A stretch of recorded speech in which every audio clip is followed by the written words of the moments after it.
It's Tuesday, September 16th. Everybody wants to have answers to what happened, and we don't know them. RCMP in Weyburn trying to piece together what happened on a rural highway that saw someone impersonating a police officer. It was, at least or even more positive than I had anticipated. The Premier back from his trade mission to China, what he's saying about its effectiveness. It's the ultimate team sport, music. You're all aiming for the same end. And bringing together through music, the province proclaims Saskatchewan Music Week. Stay with us, Saskatchewan. Your morning starts right now.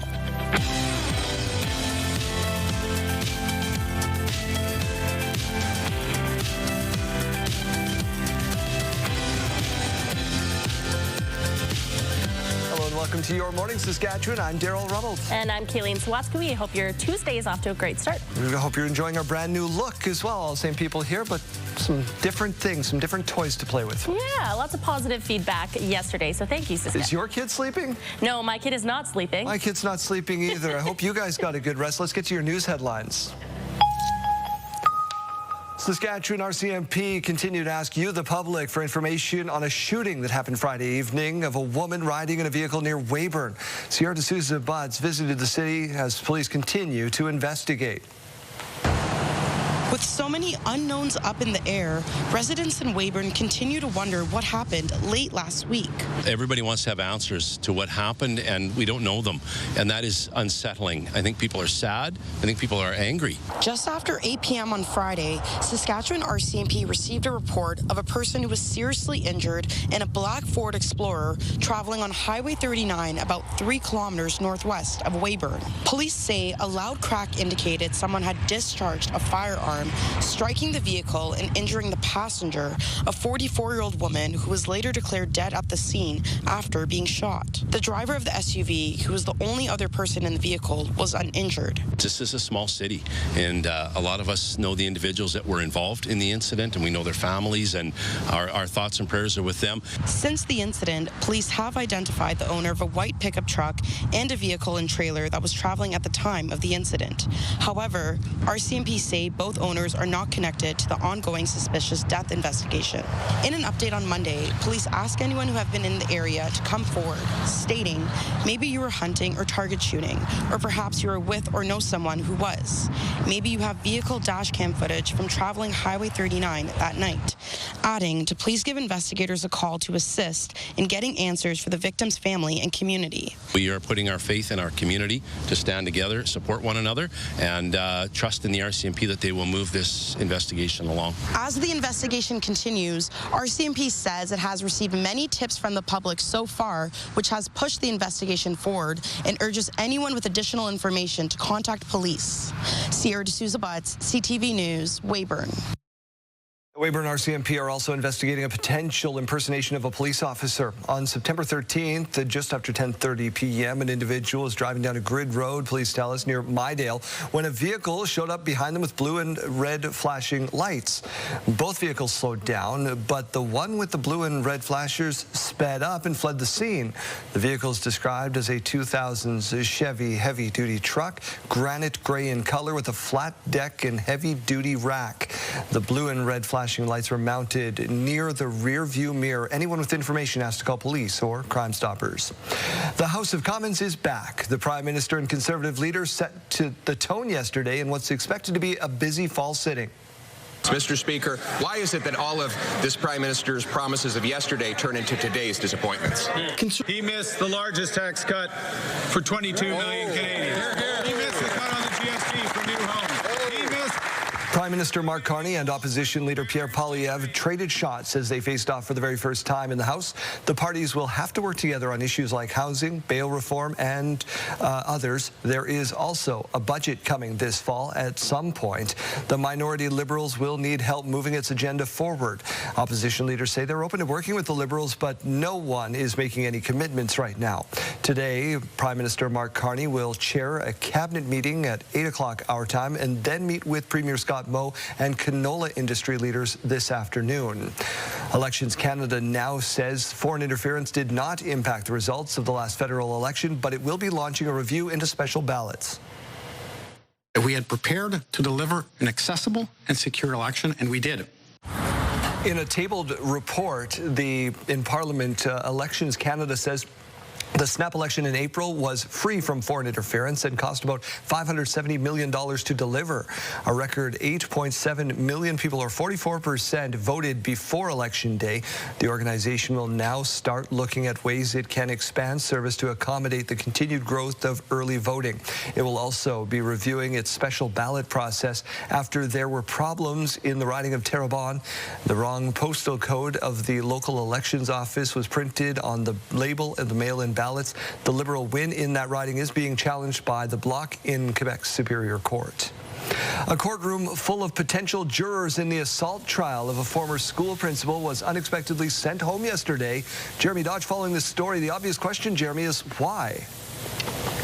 Well, Daryl, things were set to begin at 10 a.m. This was jury selection in Duff Friesen's trial, but after a 40-minute delay, potential jurors were dismissed after the defense asked for an adjournment. Now, Friesen's facing 7 charges of assault with a weapon stemming from allegations while he was principal at the then-called Christian Center Academy in 2003 and 2004. The school is now known as Valor Academy. Friesen stood trial in May for a separate set of charges involving different complainants. A jury found him guilty on 1 count of assault with a weapon and not guilty on the other 3 counts. No word on when Friesen's current trial will resume. Saskatoon residents who saw flooding and property damage following heavy rain last month could be eligible for financial help from the province. Residents impacted by the August 8th storm can apply to the Provincial Disaster Assistance Program. It's known as PDAP. Although the city is not responsible for the program, affected residents can pick up information packages along with an application form in the lobby of City Hall. All claims have to be submitted to PDAP by February 8th, 2026, and all repair work must be completed by August 8th of next year. People can also call PDAP directly with questions or for help. And Daryl, there's some heavy rain in the south part of the province as well. Oh boy, was there ever. Southern Saskatchewan, Jeremy, received some major rainfall over the weekend. On Saturday, Regina saw at least 50 millimeters of rain. The highest level of rainfall caused some flooding in areas of the city, including on the Ring Road near the Ross Avenue overpass. As usual, the city says it takes these situations very seriously and over the next 5 years is investing over $240 million in Regina's wastewater and stormwater system. So responding to a flooding event during a rainstorm with particular road closures can be very challenging because it is so dynamic, and sometimes we do have crews that are able to go and actually rectify a situation so something that starts to flood can come down. In this case with the Ring Road flooding that we did see, we used our variable message signs that we see around the Ring Road to inform motorists. We physically closed some of the accesses to ensure that people weren't accessing the road, and we also just liaised with our fire and protective services and our RPS to try and get that information out. The city says that they expect the impact from Saturday's storm to be minimal. Beloved Canadian author Robert Munch has chosen to have a medically assisted death. A New York Times profile published this week revealed Munch applied for MAID shortly after being diagnosed with dementia in 2021. A date has not been set yet because Canadian law requires patients to actively consent to MAID at the time of their death. Munch says, quote, "I have to pick the moment when I can still ask for it," end quote. But since then, Canada has revised the law, waiving the requirement to provide final consent for patients whose natural death is reasonably foreseeable, including instances where the person is at risk of losing decision-making capacity. Munch said his decision came after watching one of his brothers die slowly from Lou Gehrig's disease. Munch has written more than 70 children's books and sold millions of copies across North America. A Quebec mother has been found not criminally responsible for abandoning her young child on the side of the road. We are expecting a decision from the judge today on what happens next.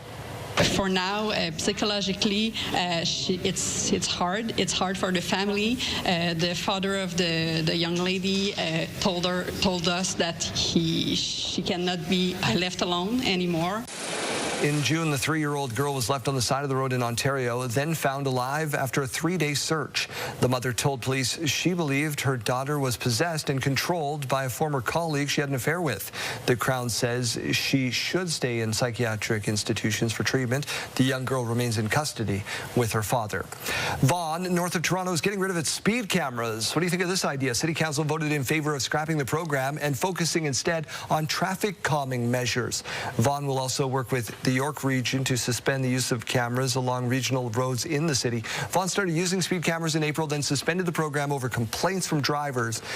Police have been given out a number of tickets on this, so that we're talking traffic calming curbs and all those things. I don't know. What do you think? A proclamation was officially signed Monday, making Saskatchewan Music Education Day a thing. The Saskatchewan Music Educators Association celebrated by launching new resource kits that will be available to music teachers across the province. Local school groups performed and demonstrated the instruments, which included bucket drums, boom whackers, and improvement scarves. It's the ultimate team sport, music. You're all aiming for the same end. You're not generally competing against anybody else in your group. It's done well. It's a family. Educators can apply for a classroom kit through the SMEA website. The Saskatchewan Ruff Riders announced on Monday that they are partnering with Co-op to deliver a landmark community zone at Mosaic Stadium. Nearly 2,000 tickets will be up for grabs in that community zone at every home game going forward, which is located on the Upper East Side of the stadium. The tickets will be priced at $20 each, with Labor Day at $30, making them the most affordable seats in Mosaic Stadium. The Riders say accessibility and affordability were top of mind in this decision. You know, a couple things we thought about when we were talking with Co-op around this is just the accessibility and ease, quite frankly. So you can head into Co-op as they're getting eggs and milk or whatever and pick up rider tickets, or as you're getting gas, you can pick up rider tickets, and that's really throughout the province, all four corners of the province. Co-op's reach is really, really unmatched. The community zone tickets will be available to Co-op members across Saskatchewan. They can be purchased at participating Co-op gas bars, food stores, and home and building locations. Let's get our attention over to the Weather Center. We have a brand new look, and it is not an easy lift, right? So this is the hardworking crew behind the scenes, missing only one in switcher Bruce Galvier. So thank you so much to the hardworking crew behind the scenes, Galen, that make this show possible. And now we are on Season 1, Episode 2 of Your Morning Saskatchewan. Yeah, and hey, that's a great team in that photo. We love it. Yeah, they're not bad humans. What's going on in the weather today? Well, a little bit more clear of a morning view I can show you this morning compared to what we saw yesterday. Saskatoon, a beautiful start to the day. Regina, again, beautiful, just still seeing that the sun is not quite up yet. In Regina, we're expecting it to be up by about 6:35. Saskatoon, about 6:42 is when we're expecting that sunrise this morning. Now let's continue on and take a look at some of our current temperatures this morning. It's not a bad start to the day in terms of those temperatures and in terms of those wind gusts. So in Regina, sitting at 11 degrees right now. We do have some of those northwest winds, very calm, 9 kilometers per hour. In Saskatoon, 12 degrees right now. Winds coming in at 13 kilometers per hour. Now, as you can see on your screen, Estevan getting a little bit of rain later on this morning. Should be pushing off, though, very, very soon. Then most of the rain that we're seeing today is up north and then just a little bit into those central zones. Tracking down towards the south, though, by the evening hours. This is at about 8 p.m. on your screen, and it is, for the most part, keeping towards the eastern part of the province.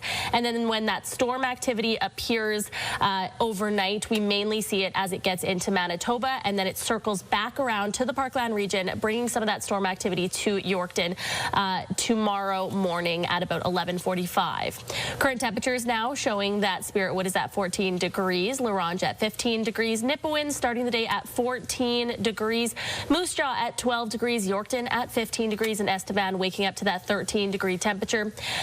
Today, though, with that forecast looking absolutely beautiful, we are still seeing those temperatures be above the seasonal average. Moose Jaw up to 26 degrees today, so pretty similar to what we saw yesterday there. Yorkton just a few degrees below that, up to 23 degrees. Estevan up to 24 degrees today. Your 7-day forecast in Regina showing less rain than what was predicted yesterday when we were expecting it to be falling on Wednesday and Thursday. Now now the radar showing that there's only about a 30% chance that Regina gets that rain tomorrow. Thursday now looking clear. It's coming in a little bit later now, likely on Friday. And that is the day that we're going to be seeing that high of 18 degrees, so that's right around that seasonal average there. In Saskatoon, 23 degrees will also be the high there today. 21 degrees on Wednesday, 21 on Thursday, 22 on Friday, and 21 on Saturday before getting right back up to 24 degrees on Sunday. So it's going to be a beautiful weekend to get outside.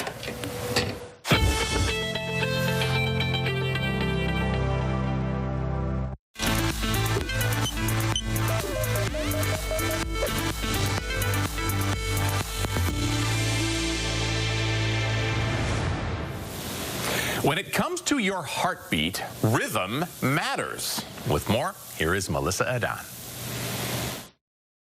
Atrial fibrillation, or AFib, is the most common type of irregular heart rhythm, affecting more than 10 million Americans. AFib significantly raises the risk of stroke, heart failure, dementia, and even death. Symptoms can include a racing heartbeat, shortness of breath, or tiredness. But for many people, AFib can go unnoticed. Doctors say early diagnosis and treatment is crucial. If you have AFib, talk to your doctor. If you're unsure, ask for an ECG, a simple test that records the heart's electrical signals to look for an irregular rhythm.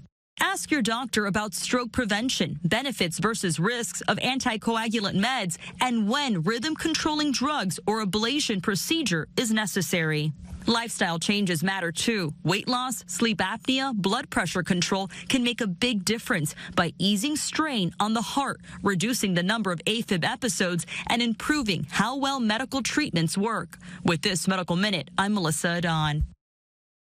Health Report, brought to you in part by Saskatchewan Blue Cross, protecting your health since 1946.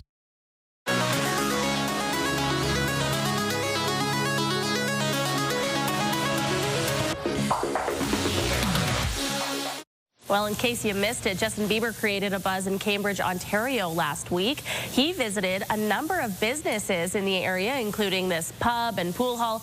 He posted this picture of himself with the caption, "I'm a gamer, what can I say?" They were also spotted at a coffee shop. Now, is this real Justin Bieber, or was this the one that performed at the Vegas nightclub, Justin Bieber? I think real. Well, Haley's there. You can see his wife, so you got to think it's real. I have to think so. Oh, there you go. Brings us to our question du jour. Yeah, and I think this one can be a fun one. So we're asking you, who's the most famous person that you've ever met? Did you ever just run into somebody and say, oh my gosh? Yeah. We have a cool job, so we get the opportunity to meet some people that most people don't get to. So, Jeremy, what's your answer to this one? I think probably the person most people would recognize would be Brett the Hitman Hart. Okay. I have interviewed him on a couple of occasions, and I also ate haggis with Justin Trudeau once. Oh. Does that count? I don't have any extreme fame encounters, honestly. Okay. Kayleen? Mine would just be virtually that time that for my birthday you got me an interview with Chad Michael Murray. Yeah. He's a good coworker, folks. She was a big fan of that moment. Garth Brooks for me. What is yours, though? Yeah. Who's the most famous person you've ever met? Text your name and your answer to 10400. That hasn't changed. Standard message rates may apply, or you can scan the QR code up on your screen right now. We want as many answers as we can, so get those into us as quickly as possible.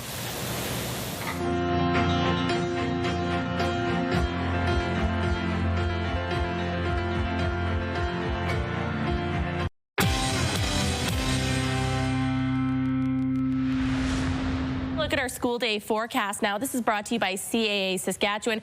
If you're heading out to get on the bus, it's 11 degrees in Regina right now with a mix of sun and cloud. Mainly sunny skies about to be when that sun makes its way up. 12 degrees in Saskatoon, though. 22 degrees by lunch for Regina. 23 degrees. That's our daytime high today by final bell, with that nice mix of sun and cloud continuing on. Winds could be up to about 25 kilometers per hour. 22 degrees by lunch in Saskatoon as well. Mainly sunny there. Could be a little bit windier, up to about 30 kilometers per hour. And then again, daytime high of 23 degrees by final bell. And as we go to break, here's a look at today's gas prices in Regina. The most common cost to fill up is $139.9. You can find regular fuel for as low as $116.9. And in Saskatoon, the most common cost to fill up is $134.9, and the lowest you might find is $128. Taking a look at farm markets now, the street price of canola is $570.72 per ton, and the futures price is $632.80 per ton. Amber Durum wheat is $278.60 per ton, and red spring wheat $232.59 per ton. And the Canadian dollar begins the day trading at 72.44 cents U.S. And coming up in about 20 minutes, some more news. Stay with us here on Your Morning Saskatchewan.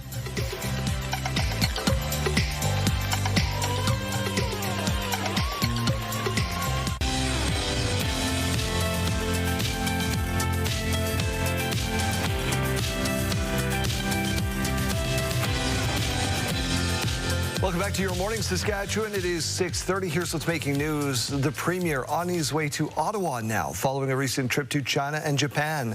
According to Scott Moe, meetings had a specific focus on Chinese tariffs imposed on Canadian canola and other Saskatchewan exports. This comes as relations between Canada and its largest trading partner, the United States, have been heavily strained due to tariffs imposed by the U.S. president, making canola focus on strengthening relationships with other trade partners. It was, at least or even more positive than I had anticipated. And again, I say there, and I've said this before, there are going to be steps in building this relationship that will ultimately culminate in, the Prime Minister and the President coming to some sort of agreement. That's the hope, that's the ambition, and that's, what we hope to see before the end of the calendar year. Moe will be in Ottawa for the next day and a half, meeting with federal officials. Leaked information from a forensic audit is asking the organization that represents the chiefs of 74 Saskatchewan First Nations what happened to millions of missing dollars. Keenan Sorokon reports.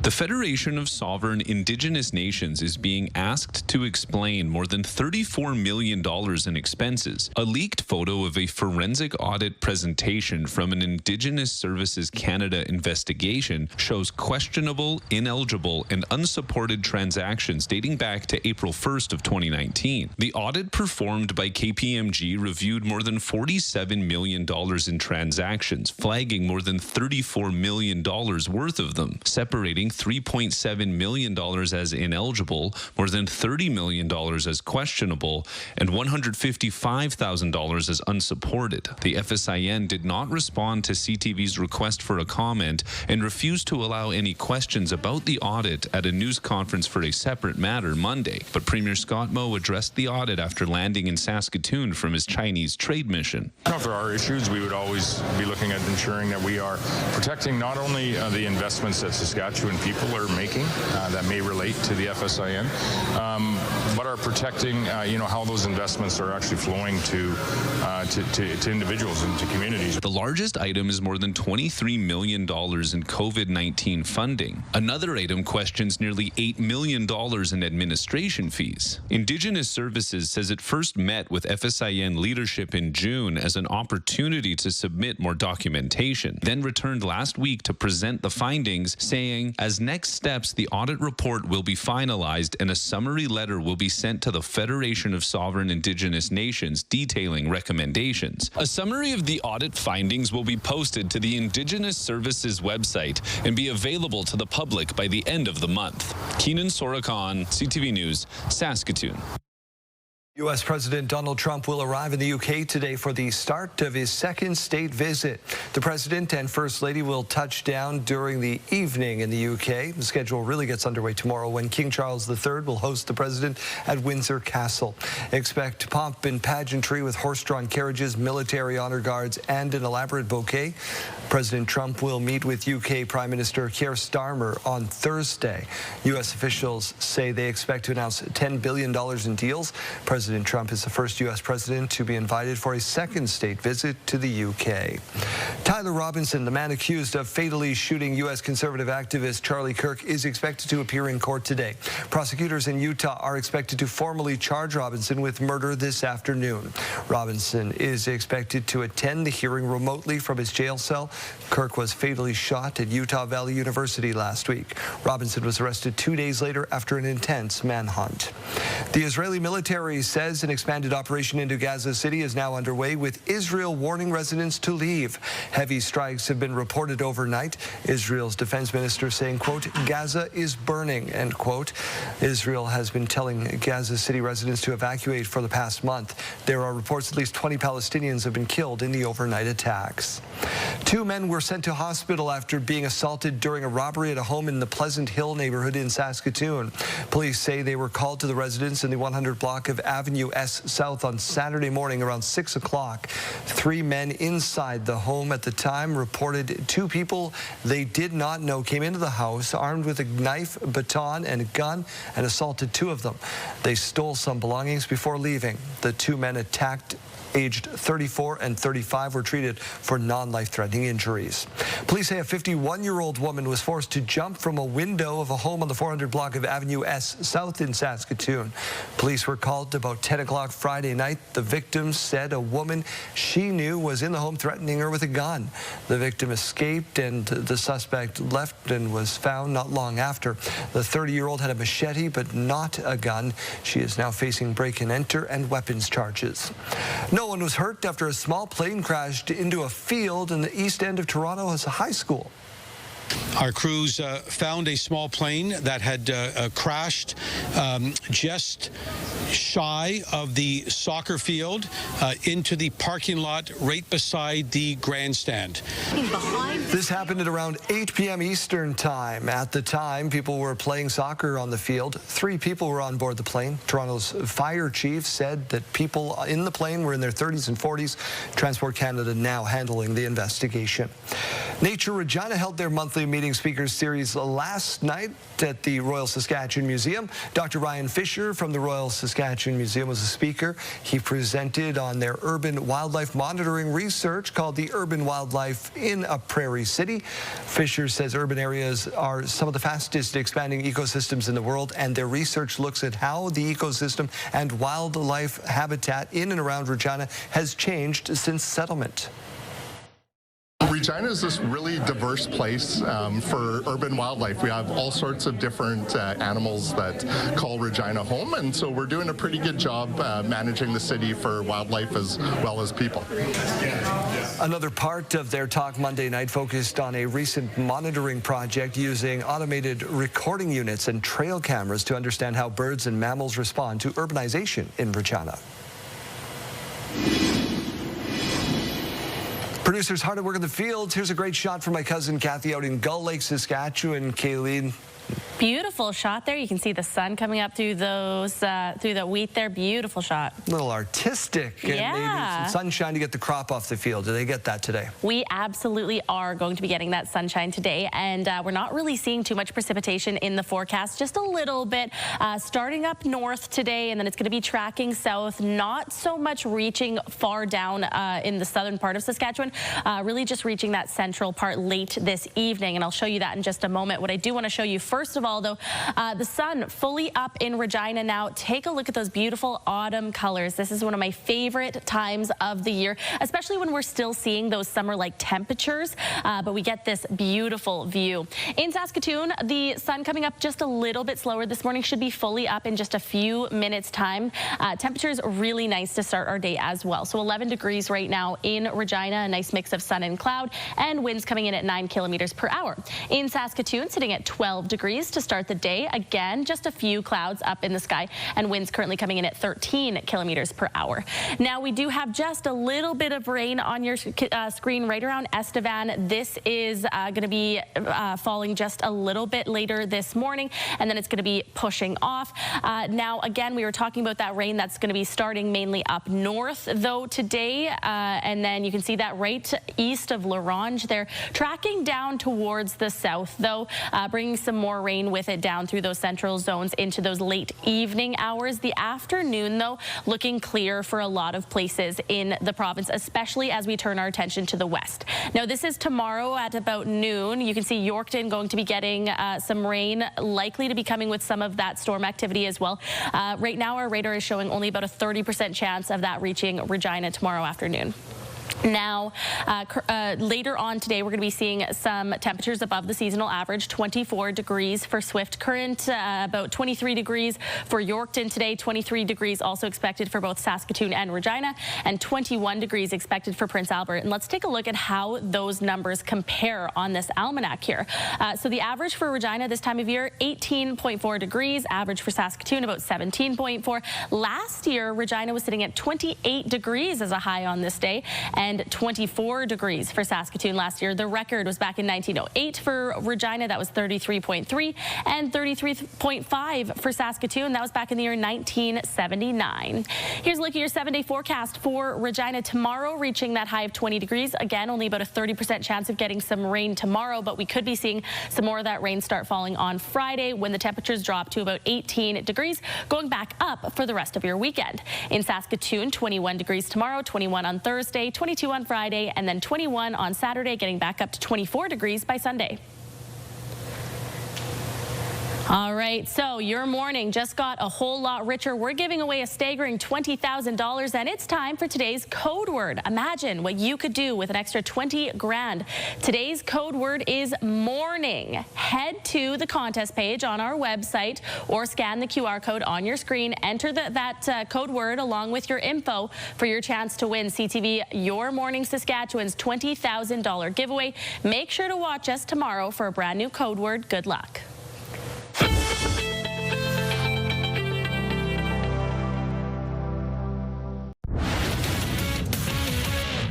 Hey there, Lindsay Hamilton in the Sports Center newsroom with your must-see moment from Monday. And for it, we're taking a trip to Tampa. It is the Blue Jays and Rays. Brandon Lau grounds one to short. Andres Menes dives, gloves it, fires it to first for the out. Normally a second baseman, but showing he has got the arm to play on the other side of the bag. Nice play right there. Great pick from Vladdy Guerrero Jr. at first, and they earn your must-see moment. Meanwhile, tonight on TSN, we've got a pair of WNBA playoff game 2s. First up, the Dream can eliminate the Fever, and then the Aces can knock out the Storm. Coverage begins at 6 p.m. Central Time. That's all for now from the Sports Center newsroom. Have a terrific Tuesday.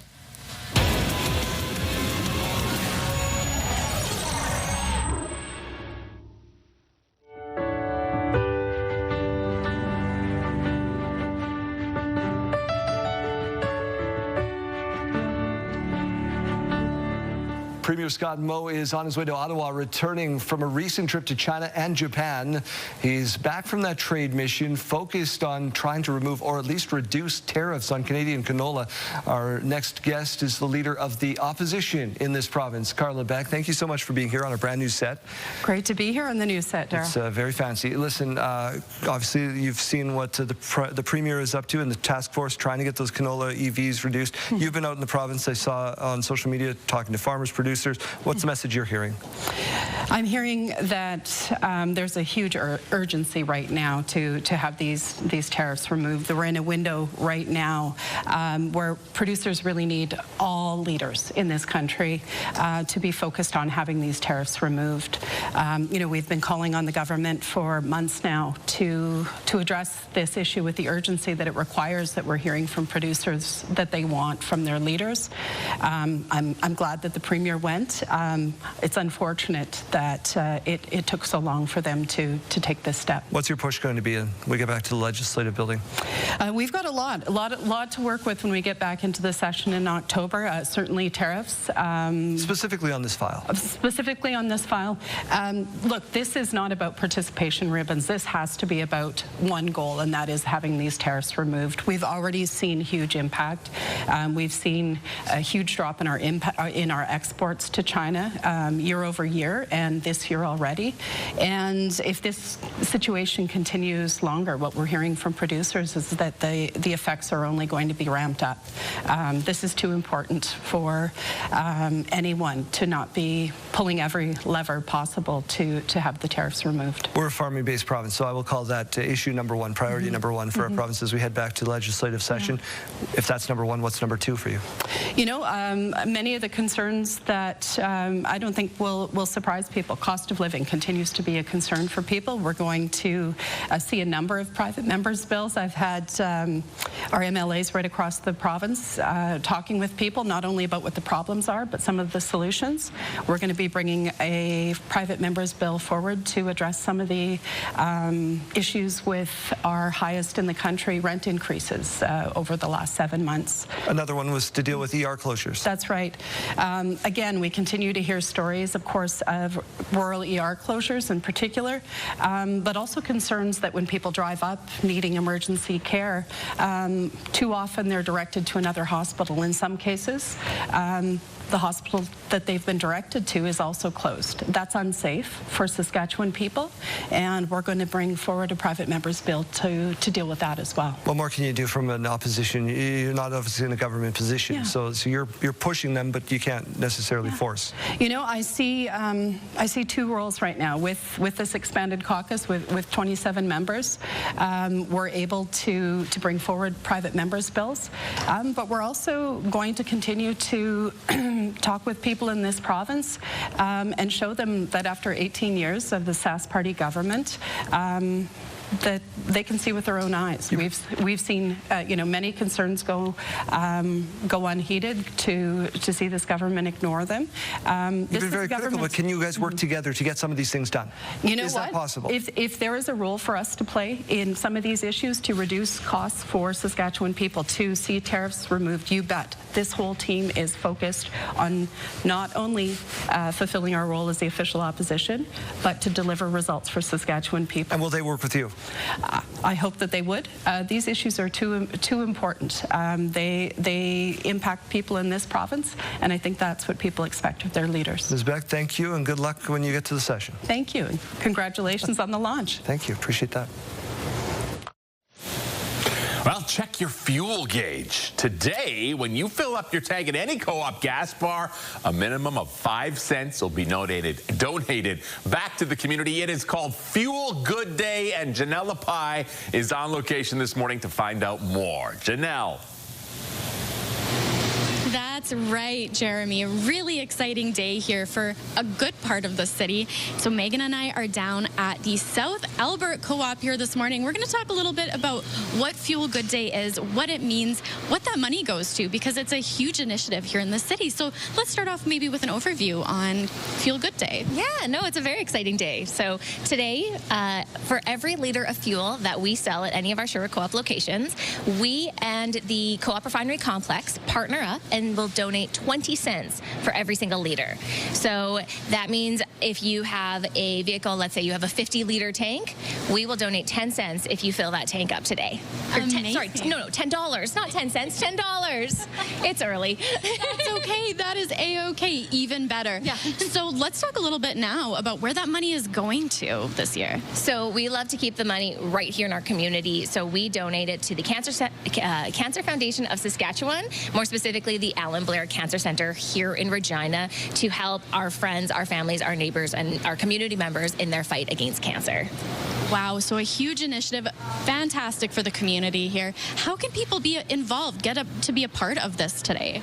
All you have to do is fuel up. It's really easy. You might need gas anyways. You know, maybe you got gas, but you just need a top up. Every liter counts. So all of our locations in Regina, we also have branches in Emerald Park, Indian Head, Momart, Southie, and Dysart. All of those locations, you can stop, fuel up, and every liter will go towards this amazing cause. Great, Megan. Well, this is fantastic. I'm really excited for the rest of the morning because we're going to have more fantastic conversations coming up. So stay tuned. We'll be out here all morning. All right, Janelle, thank you very much. We'll see you again soon. Your morning returns in 2 minutes.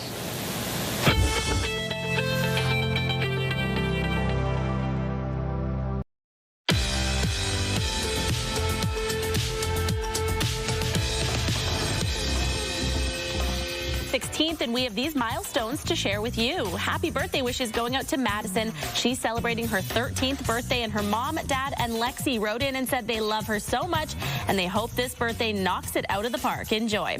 Also celebrating a birthday is Olivia. Happy birthday. Your grandpa Whit, Aaron, and Ava all sending you love today and said they hope your day is as amazing as you are.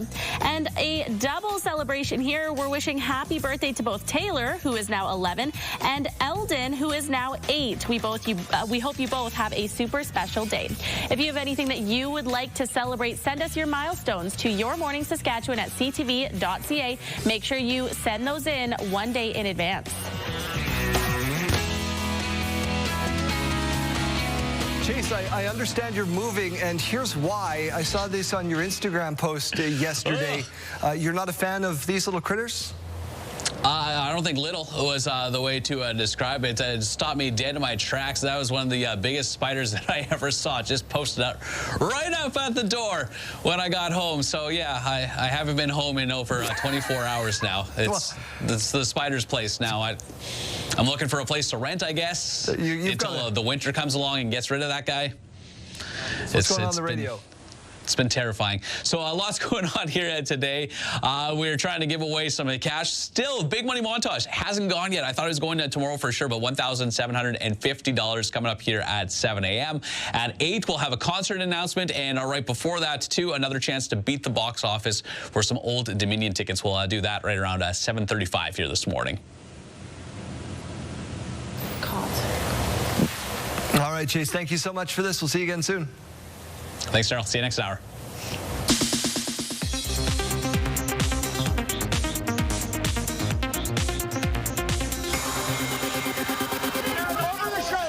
Ed Sheeran has his final album mapped out. The singer revealed to Apple Music that he's already created the album he wants released after he dies, titled Eject. Sheeran has the album in his will and will let his wife choose the track list.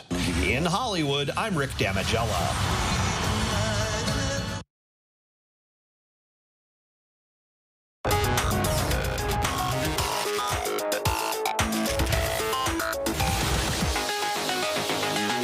We might be changing things up a little around here, but we're still going to give you something to smile about.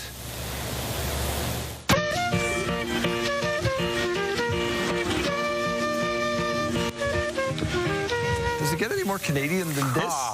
Backroads Whistler. Wow. Oh my goodness, a canoe and kayak business in Whistler captured these two yearlings just taking a dip and messing around in the pool. This is my dream to witness with my own eyes and not through a video. Yeah, Mother Nature is its own pool. What's that, Jeremy? I didn't say anything. I said cool. I think it's wonderful. Oh, there you go. Frolicking bears. Take it away. All right. Now, we all love good charcuterie, but have you ever seen a chirp-cuterie?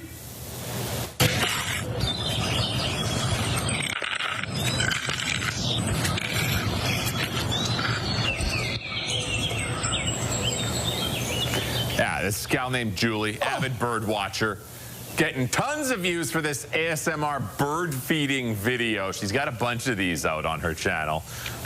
Clearly a lot of care put into these charcuterie boards and some real nice shots of the local wildlife. Well, there's your afternoon, kid. I was going to say, this gives me so many ideas. I love it. We could do one for our toddlers. We could just yummy gummies and granola bites all around. Cheese and crackers. We're back right after this.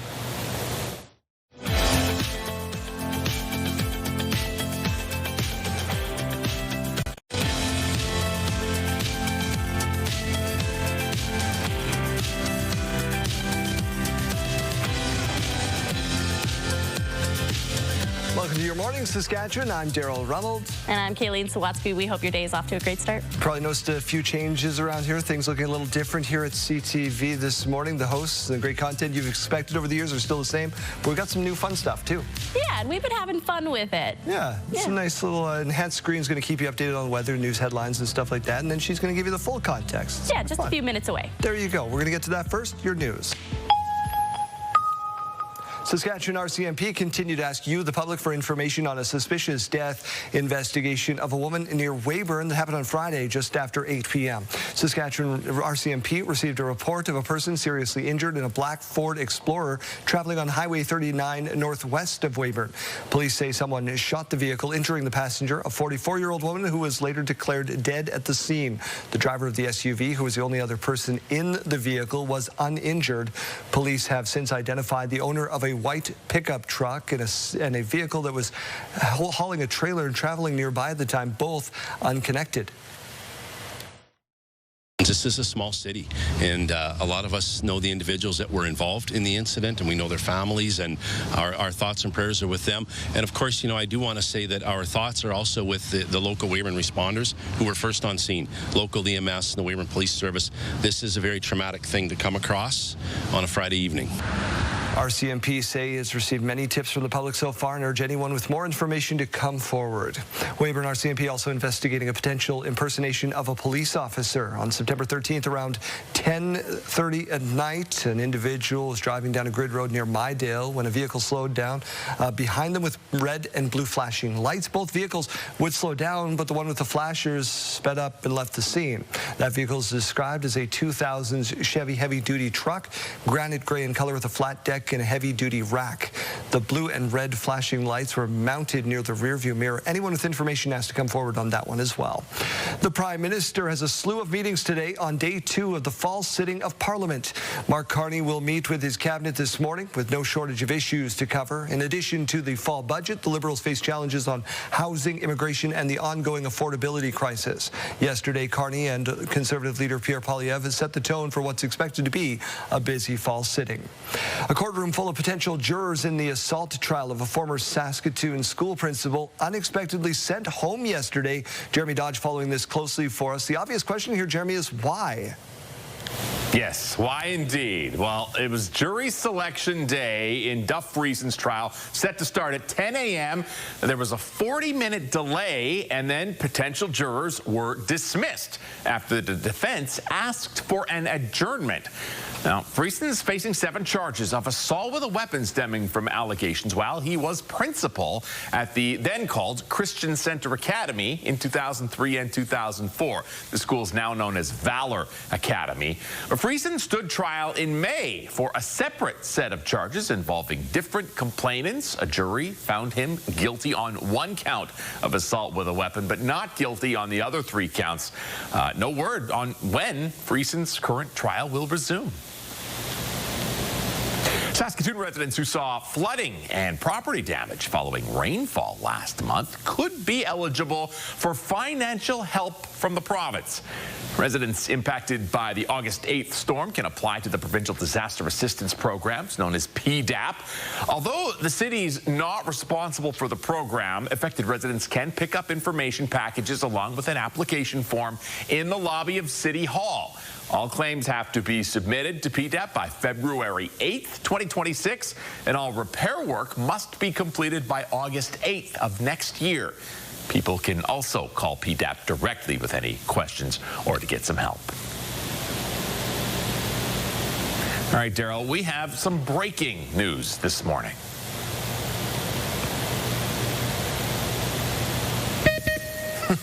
Transition that failed. All right, we begin with breaking news from Hollywood Oscar-winning actor and director Robert Redford has died. How much do you need to know? You trust him? Yeah. Redford was best known as a go-to leading man in the late 60s and 70s. He starred in classics like Butch Cassidy and the Sundance Kid and All the President's Men. Redford is credited with invigorating American independent cinema as one of the founders of the Sundance Film Festival. His publicist says he died this morning at his home in Utah, surrounded by loved ones. Redford was 89. Canada's inflation rate edged up slightly in August, with a smaller than expected decrease in gas prices fueling that increase. Statistics Canada reports that the Consumer Price Index rose 1.9% in August, a slight increase from the 1.7% jump in July. Even though gas prices were down compared with last year, the decline was smaller than July. All eyes now turn to the Bank of Canada, which will release its interest rate decision tomorrow. Let's return to that rain story Jeremy was talking about. Southern Saskatchewan receiving some major rainfall over the weekend. On Saturday, 50 millimeters at least of rain. The high level of rainfall caused some flooding in areas, including on the Ring Road near the Ross Avenue overpass. City says it takes these situations seriously, and now they're investing over $240 million over the next 5 years in wastewater and stormwater systems.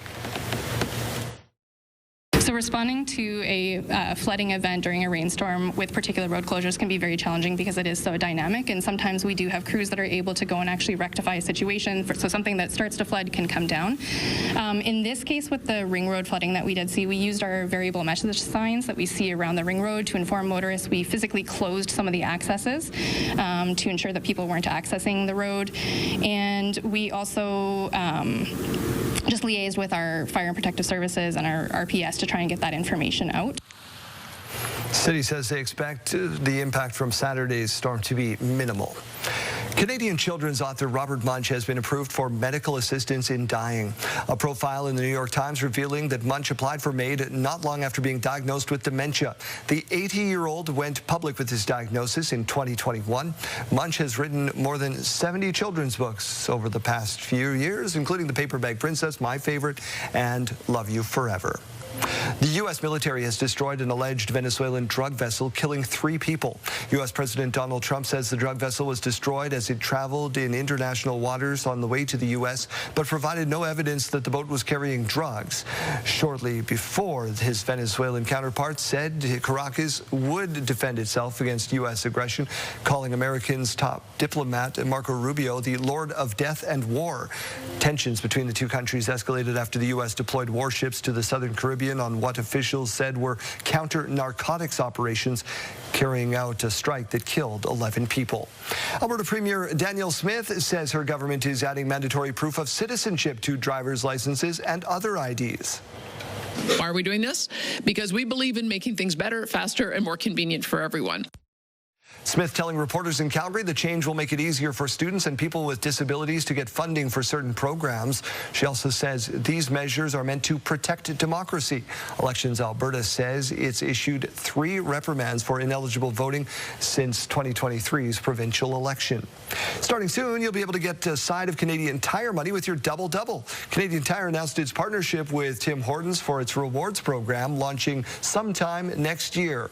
Customers who link their Triangle and Tim's reward accounts will soon be able to earn Canadian Tire money on eligible purchases at the restaurant chain. Linking both accounts will also give customers access to exclusive offers, they say.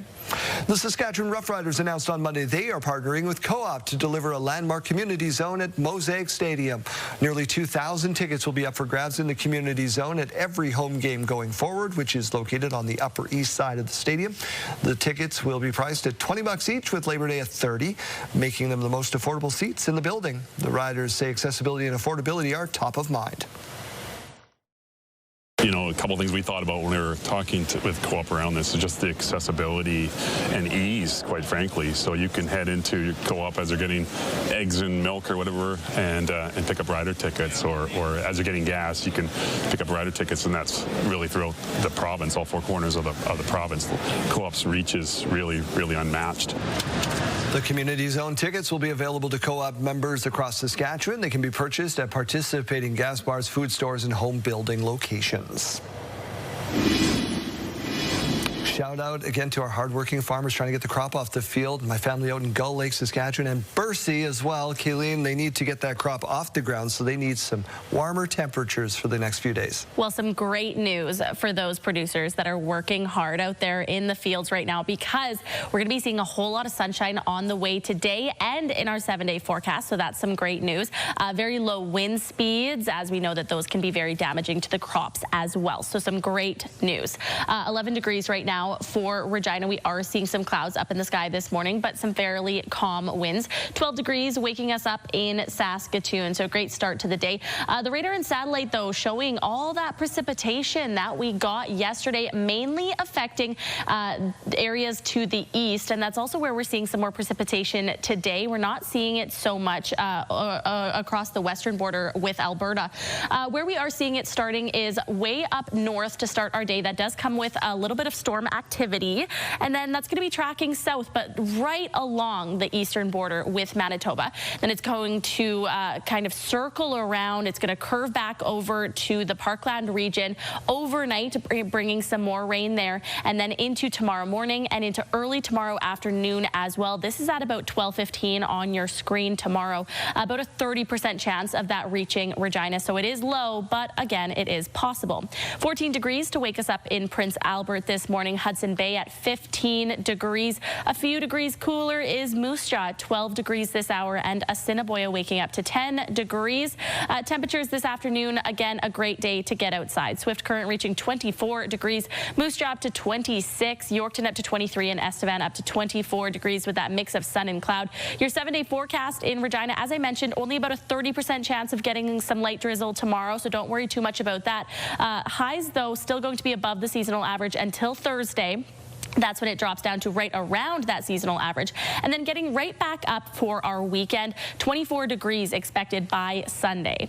In Saskatoon, we're seeing that high of 23 degrees today as well, with that mix of sun and cloud. 21 degrees tomorrow, 21 degrees on Thursday, and then 22 degrees for Friday. As we look forward to the weekend, we see temperatures going up yet again for Sunday. So 21 on Saturday, 24 on Sunday, and 20 degrees again with that mix of sun and cloud for our day on Monday. Really looking forward to the whole 7-day forecast. We're not seeing any high wind gusts either.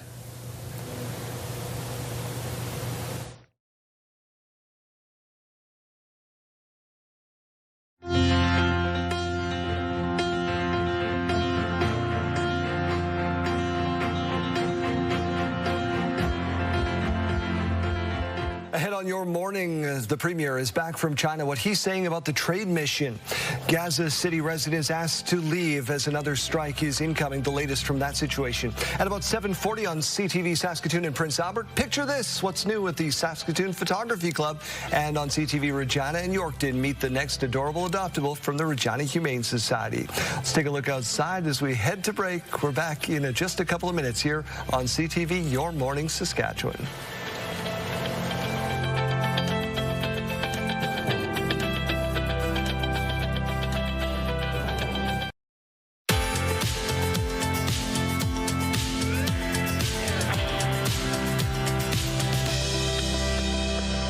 A beautiful day on tap for Saskatchewan. Still feeling like summer out there. Some sunny skies expected for Outlook up to 24 degrees. 22 degrees expected for Wynyard. Again, a nice mix of sun and cloud. Down towards the south this afternoon. Rockland reaching 24 degrees. Pilot Butte up to 23. And Carlisle with a few more clouds down in that southeast corner, likely reaching about 23 degrees.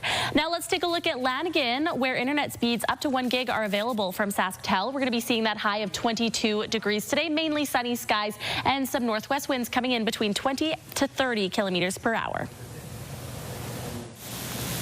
Thank you, Kayleen. It is a big day across Western Canada as Co-op Fuel Good Day is making a difference in our communities in Saskatoon. Mike Siona's at the pump. Mike, who is benefiting here in Saskatoon?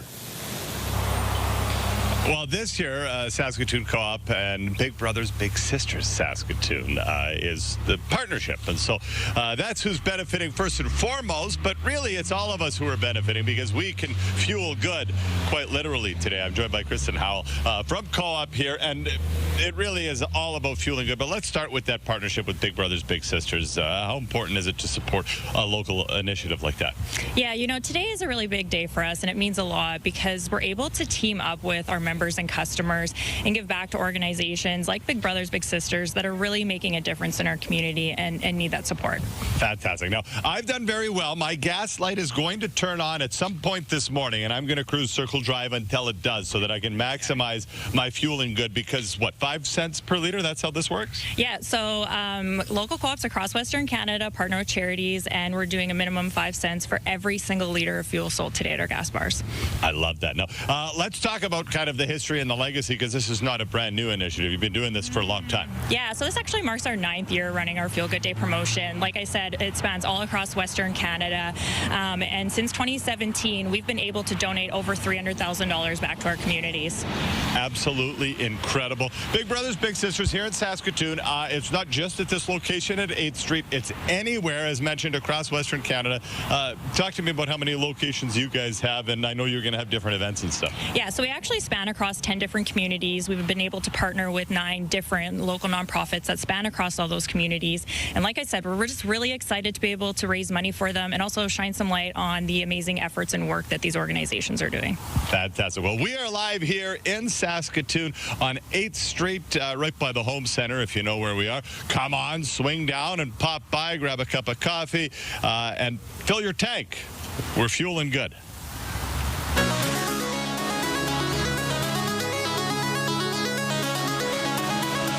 In case you missed it, Pope Leo has just turned 70, and people in the old diocese in Peru celebrated in his honor.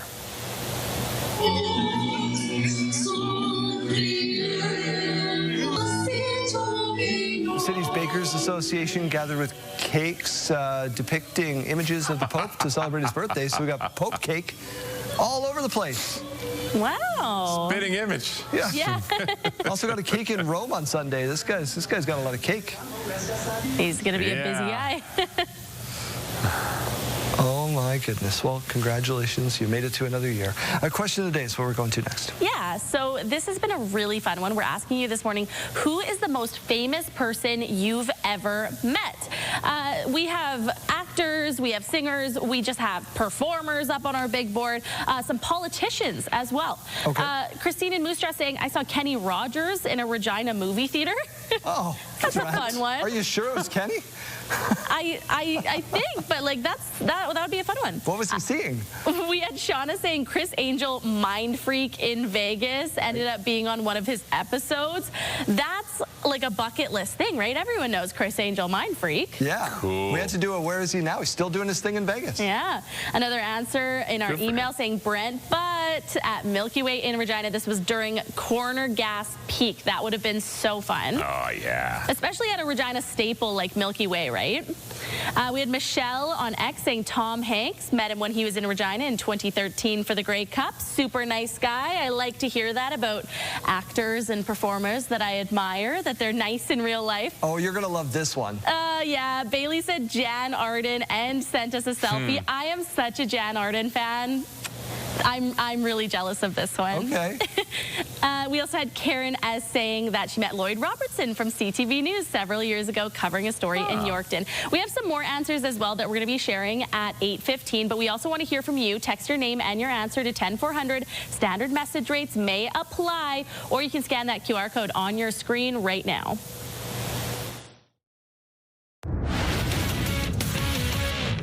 Hey there, Lindsay Hamilton in the Sports Center newsroom with your must-see moment from Monday. And for it, we're taking a trip to Tampa. It is the Blue Jays and Rays. Brendan Lau grounds one to short. Andres Jimenez dives, gloves it, fires it to first for the out. Normally a second baseman, but showing he has got the arm to play on the other side of the bag. Nice play right there. Great pick from Vladdy Guerrero Jr. at first, and they earn your must-see moment.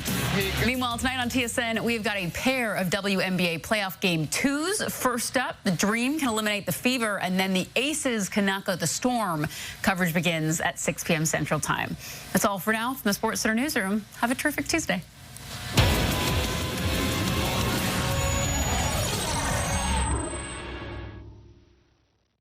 All right, it's time for your morning mystery. Everybody get your chalkboards ready. It was a popular dish in the Aztec Empire is clue number 1. It is a food. I should point out it is a food. In the early 20th century, the main ingredient was often called alligator pears. Oh, I got it from that. I'm just going to start. How do you know?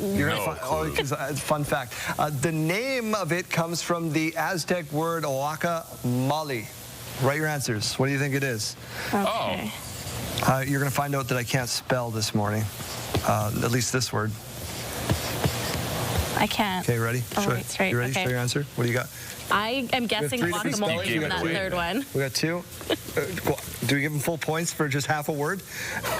I think so. The answer is guacamole. It is, I think it's guacamole day, isn't it, Kayleen? Yeah. You looked at the national days? Oh. Yeah, funny enough. So National Guacamole Day today. There you go. Go order yourself some. There is your morning mystery. Studio consideration provided by Father's Furniture, specializing in quality Canadian-made furniture.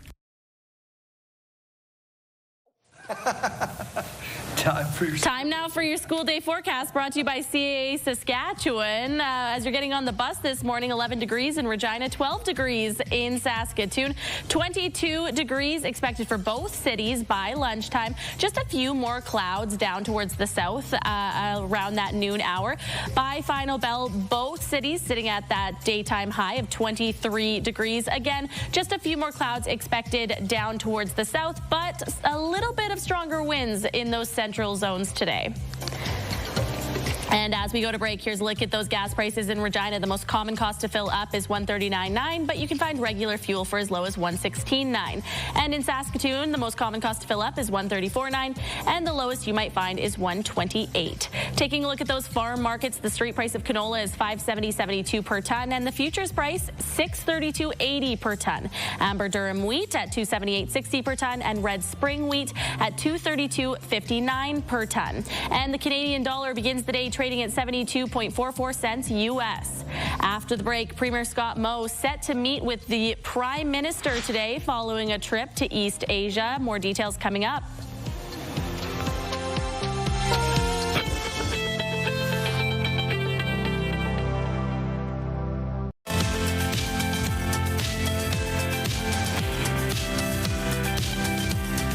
Welcome back to Your Morning Saskatchewan. My name is Daryl. Here are your headlines. Premier Scott Moe on his way to Ottawa now following a recent trip to China and Japan. According to Moe, meetings have a specific focus on Chinese tariffs imposed on Canadian canola and other Saskatchewan exports. This comes as relations between Canada and its largest trading partner, the U.S., have been strained due to tariffs imposed by the U.S. president, making Canada focus on strengthening relationships with others. It was, at least or even more positive than I had anticipated. And again, I say there, and I've said this before, there are going to be steps in building this relationship that will ultimately culminate in, the Prime Minister and the President coming to some sort of agreement. That's the hope, that's the ambition, and that's, what we hope to see before the end of the calendar year. Moe will be in Ottawa for the next day and a half meeting with federal officials. Internationally, the Israeli military has begun expanded ground operations in Gaza City overnight as the army reaches its next phase of a major offensive against the Hamas militant group. Israel carried out a large wave of airstrikes overnight. In the coming days, 2 divisions of the Israeli military are expected to advance into new areas of Gaza City that are not currently under Israeli control. The Israeli military estimates that there is as many as 3,000 Hamas militants still in the city. Gaza health officials say at least 40 people were killed in the early hours of the assault. The one is the Prime Minister, the other the President, and the third is the former Minister of Defense. And we said that since they acted as agents of the state, then the state of Israel is responsible. And a United Nations inquiry has found that Israel has committed genocide, saying that top Israeli leaders such as Prime Minister Benjamin Netanyahu had incited these acts. The report found that Israel has committed 4 of the 5 categories of actions that constitute genocide as laid out in the 1948 UN Genocide Convention. The Israeli ambassador to the UN rejects the accusations. The first look at YouTube's new AI features. ABC's Becky Worley checked them out and has more on what they do. The parakeet trade really picked up in the 1960s. What you're seeing was not filmed with real birds or created at a movie studio. It's AI that starting today will be available for free on YouTube. Wow, so there was no video that was... This is all generated by the model based on the transcript of that storytelling from that creator. In addition to this tool that creates AI video with a text prompt, YouTube is rolling out a suite of new generative AI tools for its 20th birthday. So it is Google. Like a language dubbing service. This podcast was recorded in English. The new Pixel 10. Quindi è Google. But then it was dubbed with AI into Italian, including correct lip sync. Notice the lip dubbing fits the Italian words. La tecnologia C2 magnetica. Wow. Okay, that was very realistic. Very realistic, yeah. Another new tool, editing your personal photos and videos with AI to create a slick, short video, complete with voiceover. The ultimate gooey chocolate chip cookie. I will just pick some of my favorite shots from the trip. And as you can see, some of these are very long videos. I will tap on Edit with AI. A minute later, But understood that we went on a camel ride, we went on a hot air balloon. Suddenly the world looks different. It even understood the joy on my kid's face. and even a tool that can map a person's image from a still photo onto an action sequence. I have a few different options: karate, ballet, breakdance, backflip. I'm picking ballet. So you can see this is me in my outfit. Wild. You're like completely superimposed on that action. Yes. Different creators are going to choose different tools. But YouTube CEO Neil Mohan says YouTube does label AI-generated content, but those warnings won't always be embedded into the video. Are you worried that some people will use these AI tools to make the internet more divisive? We are a platform that stands for freedom of expression, freedom of speech. Lots and lots of different opinions exist on YouTube every day, but we also have very clear community guidelines about what is allowed on our platform, and we're trying to be as transparent about that as possible. And all of that will apply to video content, whether it's created with AI or not. Becky Worley, ABC News, Oakland, California. After all that rain this weekend did cause some problems, of course, but it did provide some fun for Regina Paddling Club.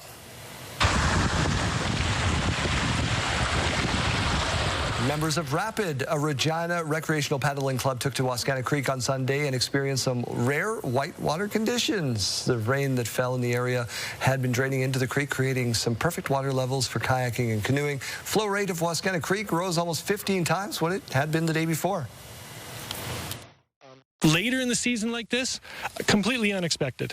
The creek is so low normally that we give up paddling on a lot parts of it, and so to have this come through is just a windfall. Christmas for paddlers, and getting out there and all of a sudden realizing within 20 minutes of Regina you're running rapids. The water flow in Wascana Creek has been steadily dropping ever since. Flows are now nearly back to pre-rainfall levels. Time to check in on your weather forecast. Keelan Sawatsky, what do you have in store for us? Well, a very nice, warm and sunny day expected across Saskatchewan. We are officially less than a week away from that start of autumn, but the trees are already there. Take a look at all of those colors by the legislative building behind me there. It looks as pretty as a painting this morning. Temperatures are a little bit cooler than what we saw yesterday at this time of day. Yesterday it was about 17 degrees at this time of the morning. Right now it's at 11 degrees in Regina. Some winds coming in at 7 kilometers per hour. 12 degrees in Saskatoon. Once again, a very beautiful start to the day there. Winds coming in at 9 kilometers per hour. Now here's a look at our future cast here. So we are seeing some rain once again in the province, not quite as much as what we were seeing yesterday, but again, right along that eastern border, starting a little bit farther north than what we saw yesterday. As you can see on your screen, that yellow patch there, it's going to be tracking down towards the south as we make our way into the later afternoon hours and into those evening hours as well. And then as we look forward to tomorrow, we see it come right back to us, really impacting Yorkton tomorrow morning, later on in the morning and early afternoon. About a 30% chance of that reaching Regina. Today's forecast showing the temperatures are staying above that seasonal average. We have a few days left of summer and we want to cling to those warmer temperatures. Moose Jaw up to 26 degrees today. Nice and sunny in Swift Current this afternoon, up to 24 degrees. A few more clouds down through Weyburn, 25 degrees expected, and 24 with a mix of sun and cloud for Estevan. Now, to put this into perspective for you, Regina and Saskatoon both going to be seeing highs of 23 degrees today. The average this time of year for Regina, about 18.4, 17.7 degrees for Saskatoon.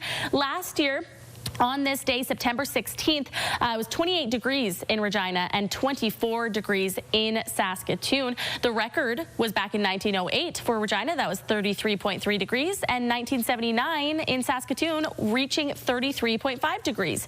Your 7-day forecast showing that, again, with that very small risk of getting some very light drizzle tomorrow, we're going to be seeing that high of 20 degrees, 17 degrees on Thursday, a higher chance of getting some rain on Friday. You can see that icon on your screen, reaching 18 degrees, 21 on Saturday, and back up to 24 degrees on Sunday. In Saskatoon, your 7-day forecast looking, once again, a whole lot of sunshine on the way. 23 today, 21 tomorrow, 21 on Thursday, 22 on Friday, and then 21 for your day on Saturday, 24 on Sunday. All right, your morning just got a whole lot richer. We're giving away a staggering $20,000, and it's time for today's code word. Imagine what you could do with an extra 20 grand. The possibilities are endless, and today's code word is morning. Head to the contest page on our website or scan that QR code on your screen. Enter the code word along with your information for your chance to win CTV Your Morning Saskatchewan's $20,000 giveaway. Make sure to watch us tomorrow for a brand new code word. Good luck. A proclamation was signed to officially make Monday Saskatchewan Music Education Day. The Saskatchewan Music Educators Association celebrated by launching new resource kits that will be available to music teachers across the province. Local school groups demonstrated the instruments, which included those drum buckets that you saw there, something called boom whackers and movement scarves. It's the ultimate team sport, music. You're all aiming for the same end. You're not generally competing against anybody else in your group. It's done well. It's a family. Educators can apply for a classroom kit through the SMEA website.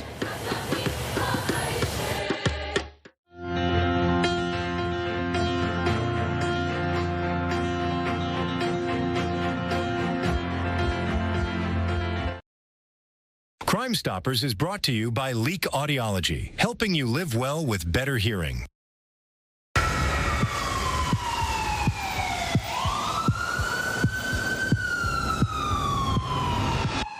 The incidents happened at two separate locations, one near the Golden Mile Mall and another on the 4500 block of Albert Street. A woman would distract the victim by either helping them load their groceries or asking them questions, while a man would steal their cards from their handbag or purse. The man is described to be in his 40s with a medium build, scruffy facial hair, a black baseball cap, dark t-shirt, beige or white pants, a black sweater wrapped around his waist, and white runners. The woman is described as being in her 40s with a medium build, a white t-shirt, beige pants, a dark baseball cap, black purse, blue runners, and long, light brown hair. I'm Belton Johnson, board member with Regina Crime Stoppers. Did you know Crime Stoppers would pay up to $2,000 cash rewards for information on this or any other serious crime in Regina? Callers do not have to identify themselves. Calls are not traced or recorded. In Regina, Saskatchewan, and Canada, call Crime Stoppers at 1-800-222-TIPS. That's 1-800-222-8477. You can also access our website at www.reginacrimestoppers.ca. Remember, our community suffers when you remain silent. Please report crime.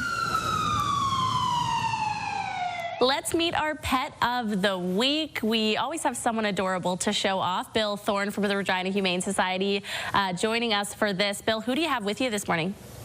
Well, this is Lexus. I don't know what she's looking at over there. There's really nothing over there but a wall, but I guess it's a really cool wall. Oh, and another dog, so maybe she's going to keep looking. This is Lexus. She's about 3 years old and she's coming up on 80 days with us at the Humane Society, which is far too long, so we really, really want to see her go home. And I can tell you she's an absolute sweetheart.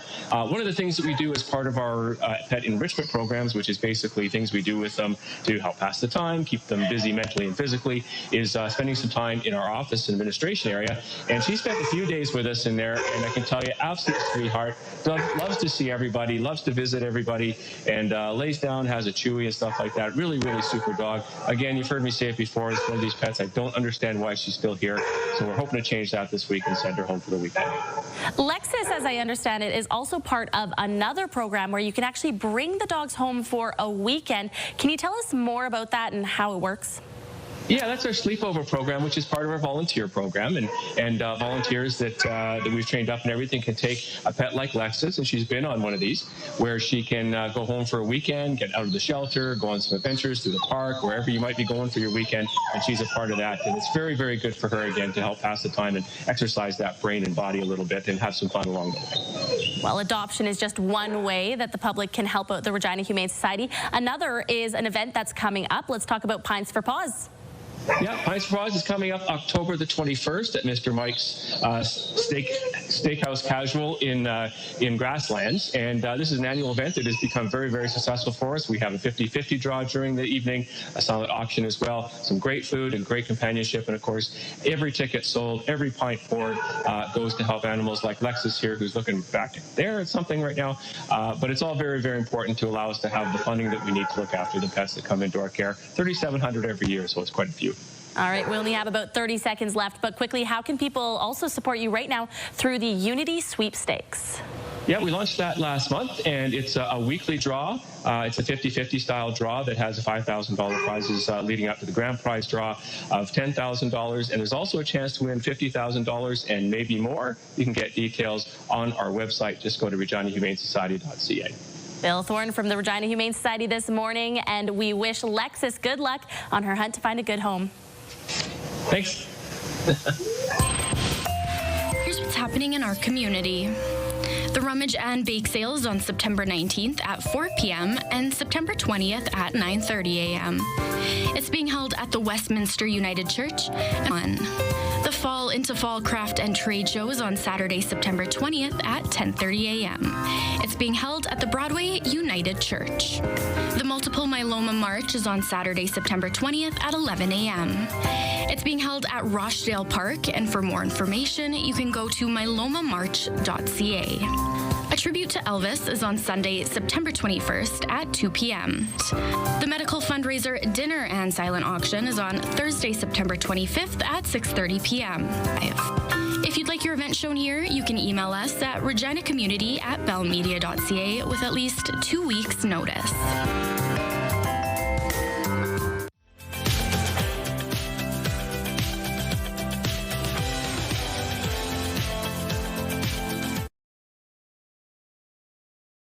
Wardrobe consideration by Colin O'Brien Man's Shop, defining contemporary style for over 20 years. All right, let's head back out on the go and check in with Janelle Lapie for Fuel Good Day. Janelle. That's right, Jeremy. So this time around, we've got Nora here with the Cancer, let's try that one more time, Foundation of Saskatchewan. We're going to talk a little bit about the proceeds, because this is a huge portion of donations that's coming to help benefit such a good cause. Yeah, the proceeds, it's absolutely incredible. You know, when the foundation started in 2019, Sherwood Co-op was right there. Sherwood Co-op and the Co-op Refinery Complex, they jumped right on board, started with the Fuel Good Days, and have been with us ever since. And that money is supporting cancer patients' care and treatment right here in Regina. Amazing. All right, let's talk some specifics. Where exactly is this money being allocated to, and how are you seeing it benefit people? Well, you know, when you think about Saskatchewan, like there are 17 people every day that are diagnosed with cancer, and those are new cancer patients. And if you need chemotherapy or you need radiation treatment, you are coming here in Regina, you're coming to the Alan Blair Cancer Center. So this money supports the equipment and the treatment needs in Regina at the Alan Blair Cancer Center. We will discuss with Megan and the Co-op Refinery Complex after the event exactly how this money will be spent. But a couple of things we're working on right now. We are working on a new procedure for prostate cancer, and that is an initiative we're working on. And then there's a head and neck clinic that is getting a completely redo, new technology, new equipment, and that's another area in the Alan Blair Cancer Center. Right. And what are you guys hoping to see out of all of this? You know, what kind of benefits are you hoping to see as that end result? I think the greatest benefit is cancer patients knowing that there's people in this community that care about them. Having the donation and the new technology here it's not just about the equipment. Like knowing that people have your back, people care about you, it really helps the patient in their mental and emotional health, and to feel like, hey, there's hope. There is hope. All right, Nora. Well, this is fantastic. Thank you so much for being out here with us this morning. Make sure you're coming on out, and I will be back one more time here this morning. All right, Janelle, looking forward to it. We'll see you in a little while.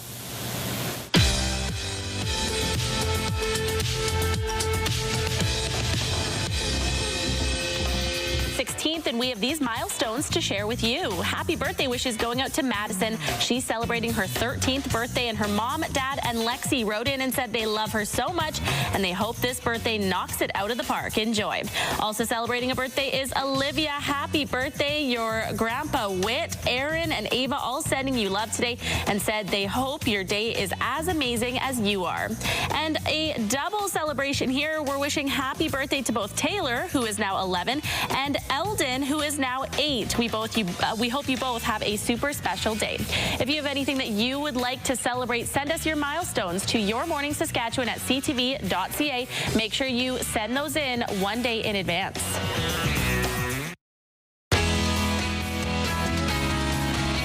Have we made the concert announcement, or are we still working our way up to it? Still haven't made it yet. It's very close, though. Okay. 8 minutes is all the time that we have to wait here. Now, we can tell you that it's going to be a November show. It's going to be at Connexus Arts Center, and it's a group that might have 5 members that are related to each other. You probably figured that one out. So we're going to give you a chance to beat the box office right at 8 o'clock with that announced. Also, Big Money Montage did not go at 7. So we're up to $1,800, and a chance to win that will be coming up at 9 this morning. Maybe you should be coming up with our morning mysteries. That was 3 solid clues. I think I give it away. There's really no mystery with mine. Should I get my whiteboard? Will you give me points? Bye, Chase. I'll give you 3 points where they mean absolutely nothing. Like, whose line is it anyway?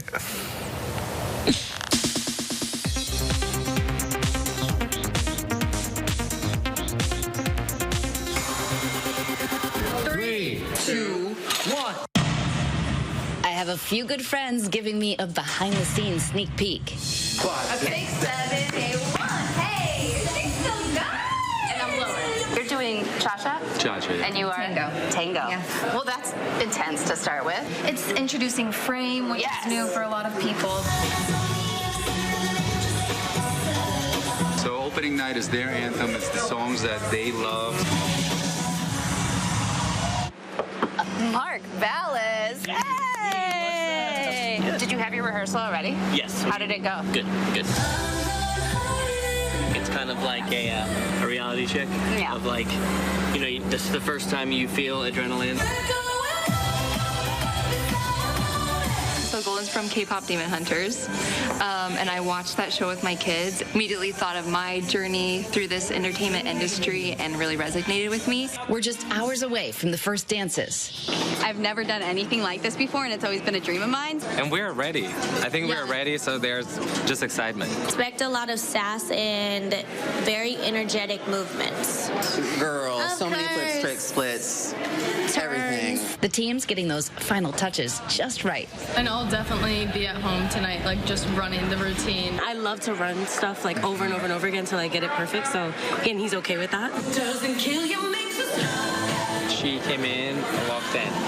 So focused, so locked in. I'm like, what did I say right away? I was like, your energy on point. How's the energy feel, just in general? The vibes are immaculate. What have you learned about Pasha? I didn't think there was a match to my perfectionism, but there is. She has everything to be a dancer. She's flexible, strong, balanced, coordinated. It's almost time. We're doing a jive. A jive? We're doing the kicks and the flicks. Is it really?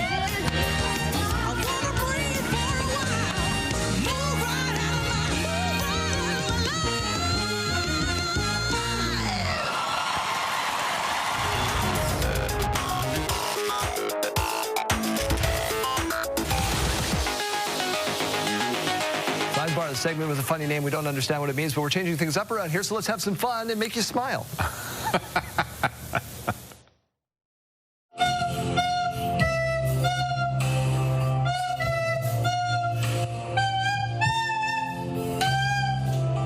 If you're musically inclined, let's say, here's one way to keep yourself entertained. A little rubber chicken playing a recorder.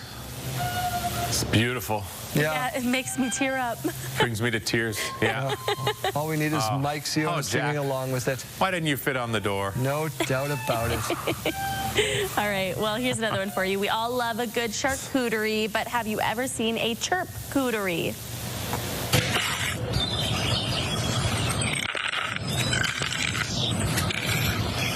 avid bird watcher Julie has garnered thousands of views for her ASMR bird feeding videos.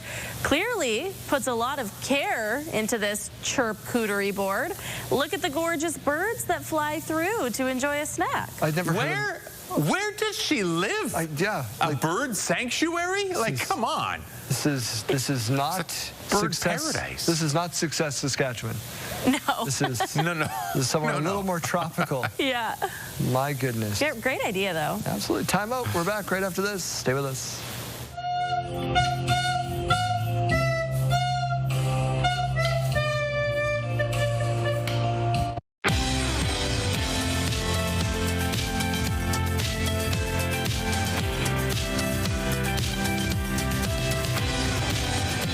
Welcome to Your Morning Saskatchewan. I'm Daryl Rummelt. I'm Kayleen Swatsky. Thank you for starting your day with us. Yeah, we got a great new screen. We got all kinds of tools to play with here on the brand new show. We hope you're enjoying it so far. Yeah. We're having fun. We're having fun. We hope you're having fun with us. We're trying to get through shows because our kids don't sleep. Yeah, we're a little sleepy this morning, but hey, it's Tuesday. There's time. You know, nothing like waking up to a toddler slapping you in the face. That happens all the time. Let's get to your news update. And we begin with developing news from Hollywood. Oscar-winning actor and director Robert Redford has died. How much do you need to know? Do you trust him? Yeah. Redford was best known for being a go-to leading man in the 60s and 70s, starring in classics like Butch Cassidy and the Sundance Kid and All the President's Men. Redford is credited with invigorating American independent cinema as one of the founders of the Sundance Film Festival as well.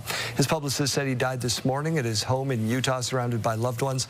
Redford was 89. We'll have more on his life and legacy coming up in a half hour's time. Prime Minister Mark Carney has a slew of meetings today on day 2 of the fall sitting of Parliament. Carney will be meeting with his cabinet this morning with no shortage of issues to cover. In addition to the fall budget, the Liberals face challenges on housing, immigration, and the ongoing affordability crisis. Yesterday, he and Conservative leader Pierre Poilievre set the tone for what's expected to be a busy fall sitting. Canada's inflation rate edged up slightly in August, with a smaller than expected decrease in gas prices fueling the increase. Statistics Canada reports the Consumer Price Index rose 1.9% in August, a slight increase from the 1.7% bump in July. Even though gas prices were down compared to a year ago, the small decline, smaller than in July. All eyes now turn to the Bank of Canada, which will release its interest rate decision tomorrow. Closer to home, Saskatchewan RCMP are asking you for information on a shooting that happened Friday night of a woman riding in a vehicle near Weyburn. With what we know so far, here's Sierra D'Souza Butts. With so many unknowns up in the air, residents in Weyburn continue to wonder what happened late last week. Everybody wants to have answers to what happened, and we don't know them, and that is unsettling. I think people are sad. I think people are angry. Just after 8 p.m. on Friday, Saskatchewan RCMP received a report of a person who was seriously injured in a black Ford Explorer traveling on Highway 39 about 3 kilometers northwest of Weyburn. Police say a loud crack indicated someone had discharged a firearm, striking the vehicle and injuring the passenger, a 44-year-old woman who was later declared dead at the scene after being shot. The driver of the SUV, who was the only other person in the vehicle, was uninjured. This is a small city, and a lot of us know the individuals that were involved in the incident, and we know their families, and our thoughts and prayers are with them. Since the incident, police have identified the owner of a white pickup truck and a vehicle and trailer that was traveling at the time of the incident. However, RCMP say both owners are not connected to the ongoing suspicious death investigation. In an update on Monday, police asked anyone who have been in the area to come forward, stating maybe you were hunting or target shooting, or perhaps you were with or know someone who was. Maybe you have vehicle dash cam footage from traveling Highway 39 that night. Adding to please give investigators a call to assist in getting answers for the victim's family and community. We are putting our faith in our community to stand together, support one another, and trust in the RCMP that they will move this investigation along. As the investigation continues, RCMP says it has received many tips from the public so far, which has pushed the investigation forward, and urges anyone with additional information to contact police. Sierra D'Souza Butts, CTV News, Weyburn. Leaked information from a forensic audit that is asking an organization that represents the chief of 74 Saskatchewan First Nations what happened to millions and millions of dollars. Keenan Sorokon reports. The Federation of Sovereign Indigenous Nations is being asked to explain more than $34 million in expenses. A leaked photo of a forensic audit presentation from an Indigenous Services Canada investigation shows questionable, ineligible, and unsupported transactions dating back to April 1st of 2019. The audit performed by KPMG reviewed more than $47 million in transactions, flagging more than $34 million worth of them, separating $3.7 million as ineligible, more than $30 million as questionable, and $155,000 as unsupported. The FSIN did not respond to CTV's request for a comment and refused to allow any questions about the audit at a news conference for a separate matter Monday. But Premier Scott Moe addressed the audit after landing in Saskatoon from his Chinese trade mission. If there are issues, we would always be looking at ensuring that we are protecting not only the investments that Saskatchewan people are making that may relate to the FSIN, but are protecting, how those investments are actually flowing to individuals and to communities. The largest item is more than $23 million in COVID-19 funding. Another item questions nearly $8 million in administration fees. Indigenous Services says it first met with FSIN leadership in June as an opportunity to submit more documentation, then returned last week to present the findings, saying, as next steps, the audit report will be finalized and a summary letter will be sent to the Federation of Sovereign Indigenous Nations detailing recommendations. A summary of the audit findings will be posted to the Indigenous Services website and be available to the public by the end of the month. Keenan Sorakan, CTV News, Saskatoon. A courtroom full of potential jurors in the assault trial of a former school principal unexpectedly sent home yesterday in Saskatoon. Jeremy Dodge has been tracking this story since the very beginning. The obvious question here, Jeremy, is why were they sent home? Well, we aren't quite clear on that just yet. We had jury selection in Duff Frieson's trial set to begin at 10 a.m. yesterday. There was a 40-minute delay, and then potential jurors were dismissed after the defense asked for an adjournment. Now, Frieson's facing 7 charges of assault with a weapon stemming from allegations while he was principal at the then-called Christian Center Academy in 2003 and 2004. The school is now known as Valor Academy. Friesen stood trial in May for a separate set of charges involving different complainants. A jury found him guilty on 1 count of assault with a weapon, not guilty on the other 3 counts. No word on when Friesen's current trial might resume. Saskatoon residents who saw flooding and property damage following heavy rainfall last month could be eligible for financial help from the province. Residents impacted by the August 8th storm can apply to the Provincial Disaster Assistance Program. It's known as PDAP. Although the city is not responsible for the program, affected residents can pick up information packages along with an application form in the lobby of City Hall. All claims must be submitted to PDAP by February 8th of 2026, and all the repair work has to be done by August 8th of next year. People can also call PDAP directly if they have any questions or to get some help. All right, Daryl, some sad news from a Canadian icon. Author Robert Munch has been approved for medical assistance in dying, Jeremy. A profile in the New York Times revealing that Munch applied for MAID not long after being diagnosed with dementia. The 80-year-old went public with his diagnosis in 2021. He's written more than 70 children's books over the years, including one of my favorites, The Paper Bag Princess, Mortimer, and Love You Forever. In what Alberta calls a Canadian first, the province is making special additions to driver's licenses. It'll add information about citizenship to both licenses and provincial ID cards. It's a change some say will be fraught with problems. Kevin Green reports. Monday morning, Premier Danielle Smith said adding Canadian citizenship notation to provincial ID will cut red tape. Why are we doing this? Because we believe in making things better, faster, and more convenient for everyone. She even packed along her Minister of Red Tape Reduction to back her up. He admitted it's about a lot more than just cutting red tape. The feds cannot provide us with one single source of data that tells us who's Canadian, who's not. It's going to be able to tell us, who our citizens are. Functionally, it means when you head to the registry to renew your license, you'll need to bring proof of your citizenship status. I think it's going to be more red tape. It's always more red tape.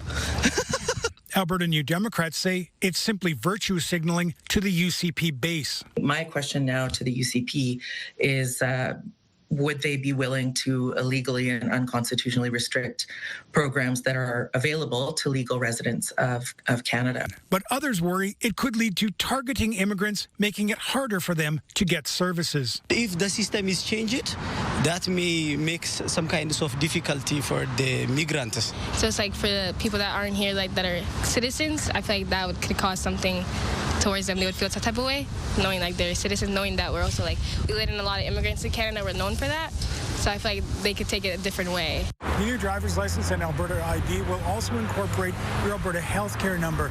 You won't get the new card until you renew it, which means if you just got a new driver's license in the last month or so, you'll wait almost 5 years before you get the new card. Kevin Green, CTV News, Calgary. The Saskatchewan Ruff Riders announced on Monday a partnership with Co-op to deliver cheaper tickets. Nearly 2,000 tickets will be up for grabs in the new Co-op community zone at every home game going forward, located on the Upper East Side of the stadium. Tickets, $20, $30 if it's Labor Day, making them the most affordable seats in the building. That's what the CEO says was top of mind. You know, a couple of things we thought about when we were talking with Co-op around this is just the accessibility and ease, quite frankly. So you can head into your Co-op as you're getting eggs and milk or whatever and pick up rider tickets, or as you're getting gas, you can pick up rider tickets, and that's really throughout the province, all four corners of the province. Co-op's reach is really, really unmatched. There you go. The community zone tickets will be available to Co-op members across Saskatchewan. They can be purchased at participating gas bars, food stores, and home and building locations. Time for another look at your weather forecast. Kayleen, what do you got in store for us? Well, it's going to be a great day across Saskatchewan. We are seeing just a little bit more of that precipitation today, starting way up north, right along that eastern border with Manitoba. It's going to be tracking down towards the south, but really it's not going to be bringing a whole lot of rain with it. We can start to see those fall colors showing up on that morning view behind me, although we are not officially into autumn yet. It does start within a week, so temperatures will be going down. We have to enjoy these beautiful temperatures while we still have them. 12 degrees right now in Regina. We do have some clouds to start our day. A little bit more sunshine for the city of Saskatoon this morning, and sitting at 13 degrees.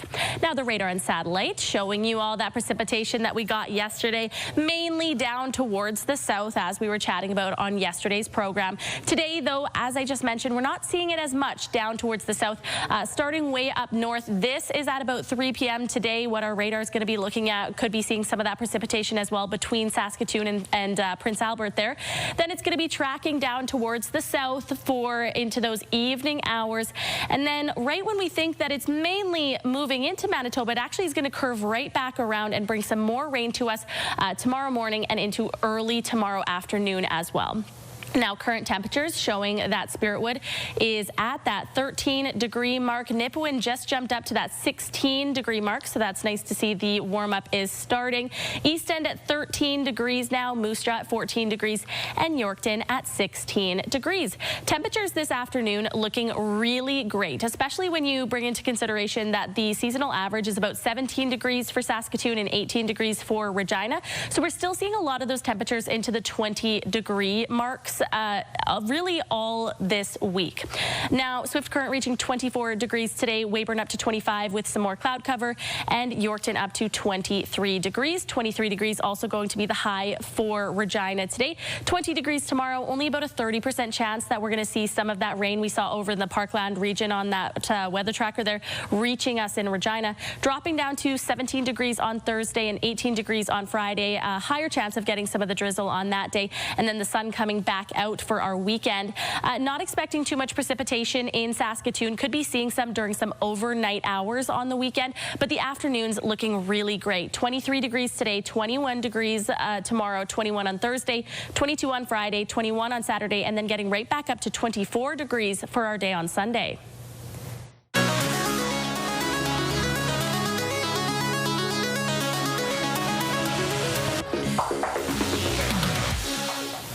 Trending this hour, a chef in Nigeria looking to take hold of a world record with a gigantic pot of rice.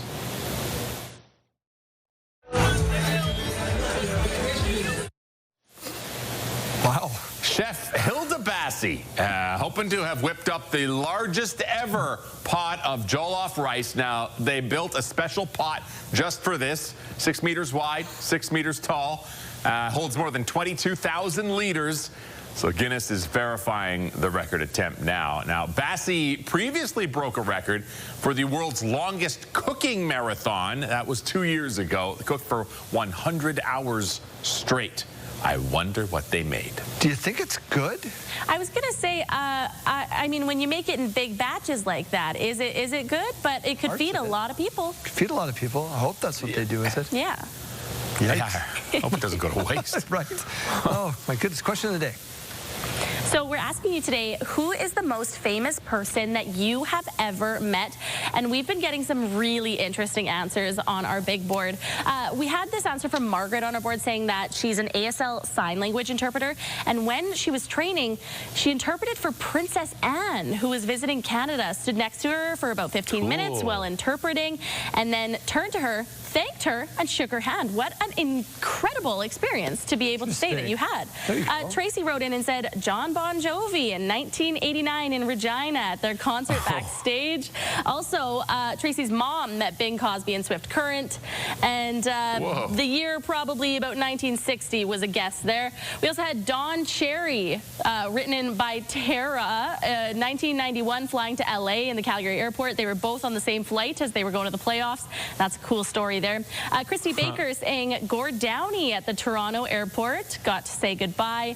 1970s, we had Susan saying that she met Tommy Douglas, the man who championed universal health care.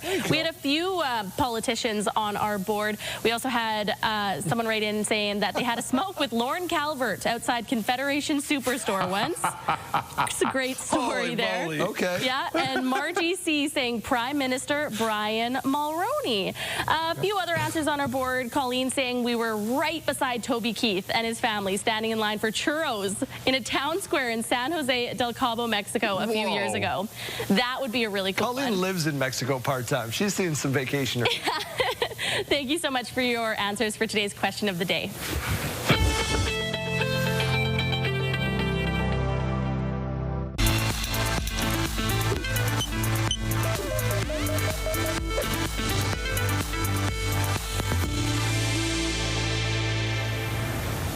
The rising popularity of electric bikes and scooters has a group of doctors urging caution about injuries. Mandy Gaither has more on how to stay safe. It's a popular way to get around. Electric scooters and bikes can get you where you're going fast. But doctors warn the rising number of them on the road is causing another kind of surge. When we get our trauma alerts, a lot of times I'm thinking, okay, is it another e-bike or e-scooter injury? Because they've become more and more common. Pediatric trauma surgeon Dr. Mark Levy with Orlando Health says his hospital alone has seen a 250% increase in emergency room visits from e-bike and e-scooter accidents. But the American College of Surgeons says it's a problem nationwide, with more than 20,000 people hurt while riding electric bikes every year. About 3,000 of those require hospitalization. E-scooters and e-bikes can attain speeds as high as 20 to 30 miles per hour. Some e-bikes can go as fast as 50 miles per hour. Levy says head injuries are the most common, and there have also been deaths. He says many times riders he sees in the ER either didn't have a helmet or weren't wearing the right one. As speeds increase, Levy says a stronger helmet with a higher rating is needed for protection. This helmet is rated a level 3 helmet, which would be up to 28 miles per hour. And you can see it has a kind of a full shell around it that protects the head. It's also harder than the other one and is better for these higher rates of speed. For Health Minute, I'm Mandy Gaither. Health Report, brought to you in part by Saskatchewan Blue Cross, protecting your health since 1946. Well, if you're just joining us this morning, it is Co-op Fuel Good Day across Western Canada. So let's go out to Mike Siona now in Saskatoon. Mike, what can we expect at the pump today? Well, first of all, you can expect some top-tier fuel here at Co-op Fuel Good Days, and you can expect to make a difference. And if that's not enough, there are barbecues, there is fun, there is frivolity, and it's all for a good cause. I'm joined by Blair Neiman here from Saskatoon Co-op, and let's talk about all the events that are going on today for Fuel Good Day. Yeah, absolutely. We got another great day planned. We got barbecues, like you mentioned. We got one here at Greystone on 8th Street at lunchtime today, and then at our Westview location on 33rd Street from 5 to 7. Delicious Co-op Gold burgers and hot dogs and a drink for $5, and all those proceeds go to Big Brothers and Big Sisters as well. Absolutely incredible. So that's the 2 locations in Saskatoon as far as lunch, but fret not if maybe you can't make it over the lunch hour. Pop down anytime today. 5 cents per liter gets donated to Big Brothers Big Sisters, and there's donuts and there's balloons and there's something giveaways galore. Absolutely. We got donuts. If you want a donut, I'd suggest getting down sooner than later, because it's only while they last. You're right. We got radio live on locations with a bunch of great prizes and giveaways. We got our mascot Cooper. He's going to be out at our sites today helping us celebrate. We're just really excited. Another great Fuel Good Day. Now, it really is a fuel good kind of a day when you're able to give back to the community. You talk about that partnership with Big Brothers Big Sisters. Such a great organization. I mean, absolutely. Another great organization we're very proud to work with this year. 5 cents a liter. Every liter purchased today goes to help them. They're going to be on site too today offering information about their wonderful program. So come on down, and it's another great day to feel good. I love that. 5 cents per liter, and here's the best part. If you're not in Saskatoon, fret not, because there's a co-op near you in a whole host of places across Western Canada. Fuel Good Day, really across the entirety of the co-op network here. So check it out, and yeah, you'll be fueling good too. All right, Mike, thank you very much. Thanks for keeping us in the know today. Have a good one. We're introducing you this morning to Unity Sweepstakes, bringing together charities from across the province for a collaborative fundraising program. To tell us more, we welcome in Zach Evans, Director of Partnerships with Habitat for Humanity Saskatchewan. Welcome to our all-new studio. Thank you so much. It's beautiful in here. Oh, well, thank you so much. Let's jump right on in. What exactly is Unity Sweepstakes? So Unity Sweepstakes is a collaborative fundraising program that is bringing together 7 charities across Saskatchewan to raise funds. And it also is offering cash prizes monthly to everyone who is joining us. So how are these funds exactly going to the charities to help them out? So basically, we the biggest thing is it's giving the charities the chance to get these funds on a very continual process throughout the year, and this helps Habitat Saskatchewan build more houses for our communities. Absolutely. All right. So it's a mutual beneficial thing here. So yes. If you buy the tickets, you have a chance to win, and of course the charities are always benefiting. Today, though, is a really important day when it comes to buying those tickets. Tell us about the early bird prize deadline. Yeah, today is our early bird prize deadline. It closes at 11:59 and 59 seconds tonight. So basically, go on unitysweepstakes.ca and get your tickets, and that puts you into a prize pool of $70,000. So we have a $50,000 grand prize and $20,000 in early bird prizes. All right, so we want to talk about some of those charities that can be benefited. Tell us a little bit more about Habitat for Humanity and what it is that you do. We're all about building homes. We're about building homes for our community, for people in need, and providing that safe, sustainable housing for people in need in our communities across Saskatchewan. And we also chatted a little bit earlier on in our show to the Regina Humane Society. We know that that is another one of the charities that's going to be benefiting from this. So just a little bit of information for you there. But for people who want to help out and they want a chance to win that early bird prize, got to get your tickets today. How can people do so? Go on unitysweepstakes.ca and pick a ticket package, purchase, and you can also, we're going to have these big grand prizes every month, and you can kind of do a reoccurring donation or a reoccurring payment every month and get a grand prize every month for $50,000. What a fabulous initiative. So once again, you can head on over to the website and grab your tickets, unitysweepstakes.ca. Thank you so much for joining us this morning here in studio. Thank you for having me.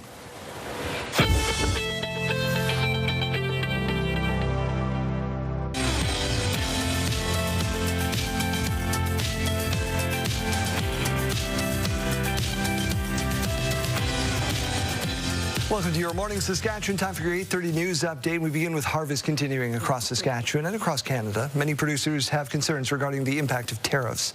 Premier Scott Moe will be speaking with the Prime Minister regarding Chinese canola tariffs after traveling to Beijing last week. Hallie Mandrick leads us off. Premier Scott Moe is on his way to Ottawa following a recent trip to China and Japan. It was, at least or even more positive than I had anticipated. And again, I say there, and I've said this before, there are going to be steps in building this relationship that will ultimately culminate in, the Prime Minister and the President coming to some sort of agreement. That's the hope, that's the ambition, and that's, what we hope to see before the end of the calendar year. According to Moe, meetings had a specific focus on Chinese tariffs imposed on Canadian canola and other Saskatchewan exports. This comes as relations between Canada and its largest trading partner, the United States, have been heavily strained due to tariffs imposed by President Donald Trump, making Canada focus on strengthening relationships with other trade partners. China is very interested in not looking back but looking forward and in recalibrating the trade relationship that we have and moving forward in a pragmatic and reasonable fashion that is good for both countries. For Saskatchewan producers, the meeting comes at an important time. It's a financial burden on farmers, and the longer it drags out, the more harm there's going to be done to producers' bottom lines. Probelski says producers are hopeful that Moe's visit to Ottawa will result in some swift changes to the tariffs which are currently in place. These tariffs aren't something that we as producers wanted or did anything wrong. It's just a political issue that has put our producers in kind of in the crossfire. So it's something that needs to be resolved as quickly as possible. In the meantime, Moe has a message for any Saskatchewan farmers who may be feeling the uncertainty. Continue to do what you do well. Your government of Saskatchewan is working alongside the government of Canada to ensure that in this very unstable trading environment and market access environment that we're doing our level best to fight like hell and represent you in all of the markets of interest that we have, whether that be the United States of America or whether that be in a market like China. Hallie Mandrick, CTV News, Saskatoon. The Israeli military says it has begun expanded ground operations in Gaza City overnight as the army launches the next phase of a major offensive against the Hamas militant group. Israel carried out a large wave of airstrikes overnight. In the coming days, 2 divisions of the Israeli military will be expected to advance into new areas of Gaza City not currently under control by the Israelis. The Israeli military estimates there are as many as 3,000 Hamas militants still in the city. Gaza health officials say at least 40 people were killed in the early hours. And a United Nations inquiry has found that Israel has committed genocide, saying the top Israeli leaders, such as Benjamin Netanyahu, have incited these acts. The one is the Prime Minister, the other the President, and the third is the former Minister of Defense. And we said that since they acted as agents of the state, then the state of Israel is responsible. The report found that Israel has committed 4 of the 5 categories of actions that constitute genocide as laid out in the 1948 UN Genocide Convention. The Israeli ambassador to the UN rejects the accusations. Acting legend Robert Redford has died at the age of 89. According to a statement, he passed away at his home at Sundance in the mountains of Utah, surrounded by loved ones. Dan Sheneman reports on his life and career. As an actor, Robert Redford looked like a natural. The thing I live for and always have lived for is creating art. So making films is the most important thing.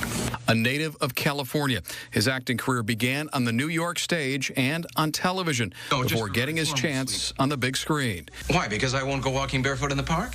With the help of his leading man, good looks, his career took off in the 1960s. Did you make a jump like that? You didn't have to? I have to, and I'm not gonna. When he teamed with Paul Newman in 1969's Butch Cassidy and the Sundance Kid, he proved his movies could do big business at the box office. In the 1970s, Redford was one of Hollywood's biggest stars. He was attracted to complex stories and complicated characters. Many of his movies became cultural milestones. Marvin, what do we do now? I wouldn't quote you even as an anonymous source. I mean, you'd be on deep background. Like many actors, Redford wanted to work behind the camera. Ordinary People was his first film as a director. The movie won the Oscar for Best Picture in 1980. Redford was named Best Director. Always passionate about the movie business, Redford wanted to give back to the industry. He created the Sundance Institute, named after his character, the Sundance Kid. The Institute advances the work of up-and-coming filmmakers and showcases independent films at the annual Sundance Film Festival in Utah. The idea of putting something back into a business that's been good to you, or back into an industry that is a part of your life, seems right to me. The actor was also an activist who championed the environment and worked to preserve southern Utah's landscape. Somebody has to think about the future and what we're going to be leaving people behind. And while his days as a heartthrob came to an end, Redford continued to take roles in films that challenged him as an actor. Robert Redford. He made some of the great films of his generation and worked to foster the next generation of great filmmaking. Dan Sheneman, NBC News. And I'm trying to get them to look at it. U.S. President Donald Trump expected to arrive in the United Kingdom today for a state visit. Security has been heightened in Windsor Castle, where Trump will meet with the king on Wednesday. Two countries are expected to sign trade deals worth up to $10 billion. This is Trump's second state visit. Nature Regina held their monthly meeting speakers series at the Royal Saskatchewan Museum with Dr. Ryan Fisher from the RSM, speaking about urban wildlife monitoring research called the Urban Wildlife in a Prairie City. Fisher says urban areas have become some of the fastest expanding ecosystems in the world, and their research looks at how the ecosystem and wildlife habitat in and around Regina have changed. Regina is this really diverse place for urban wildlife. We have all sorts of different animals that call Regina home, and so we're doing a pretty good job managing the city for wildlife as well as people.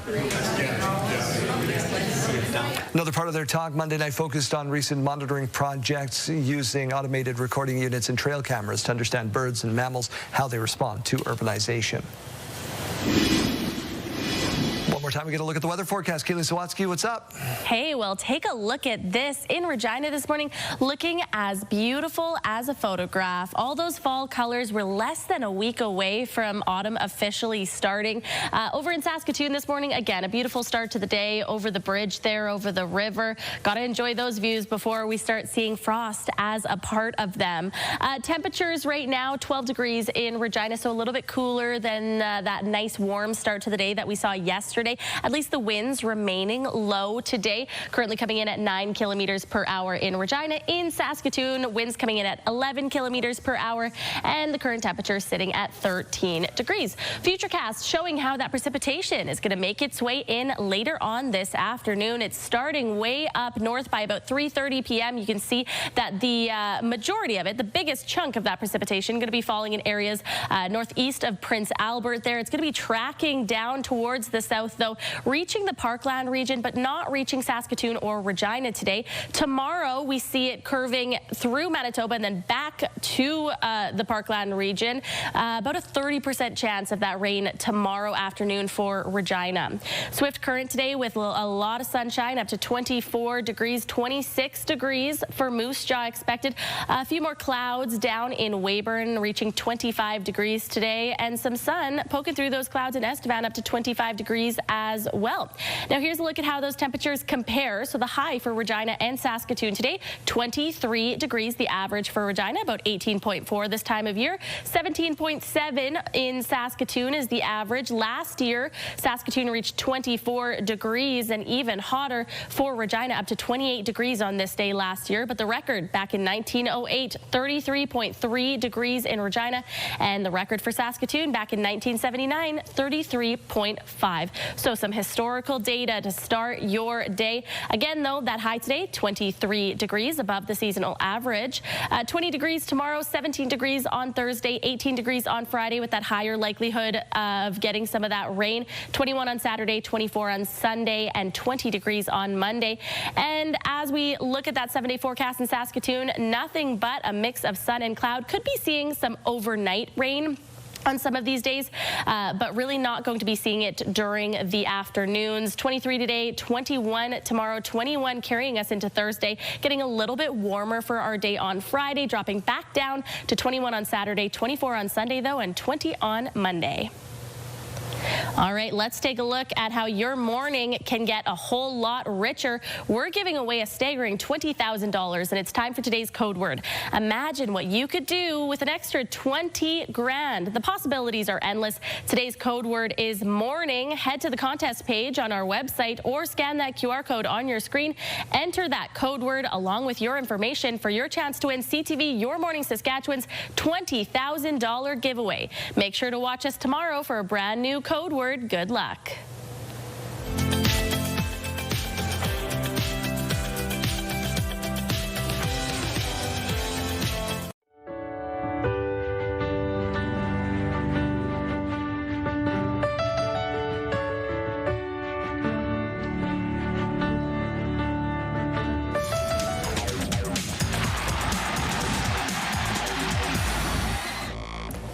This week in sports, we focus in on the Saskatchewan Junior Hockey League. The commissioner of that fine organization is with us from Swift Current this morning, Kyle McIntyre. Thank you so much for doing this, being our first guest on our brand new segment.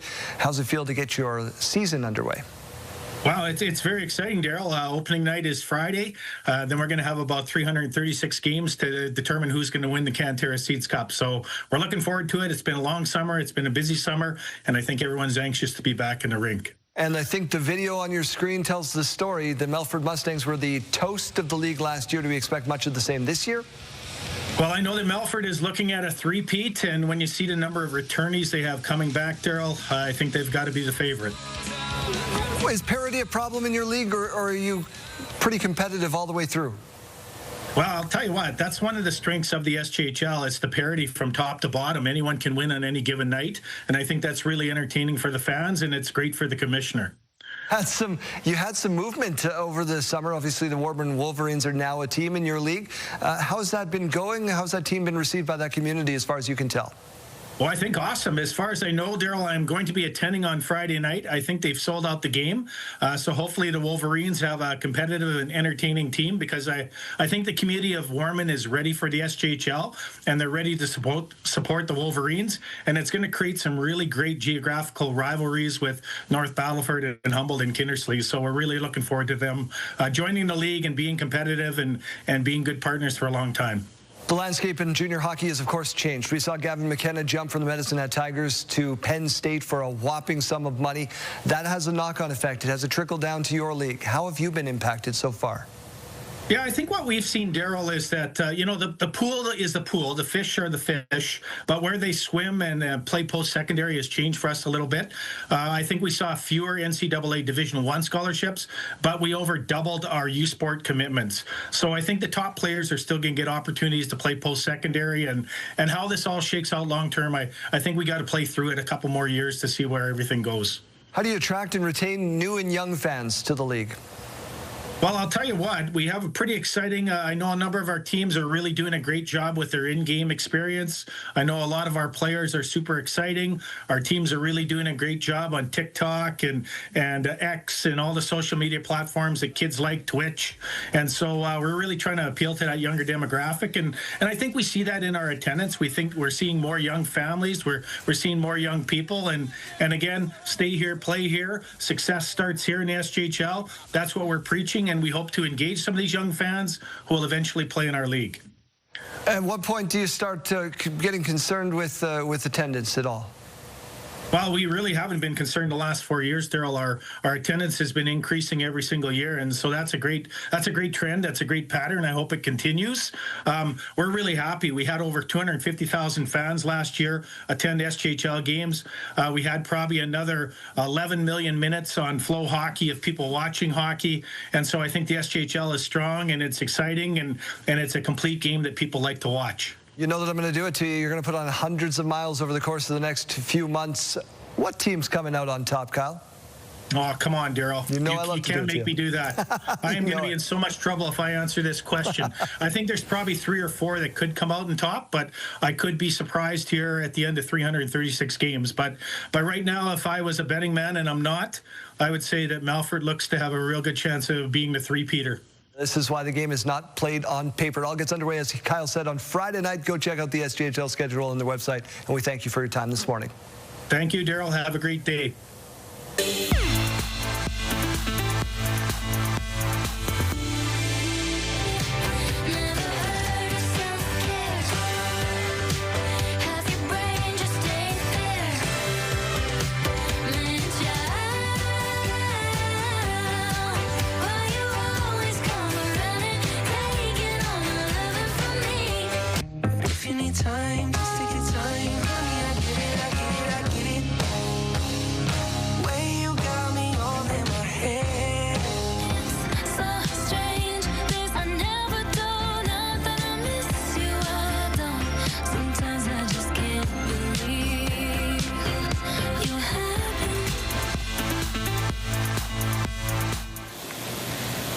right, let's check in one last time on location with Janelle Lapai for Fuel Good Day.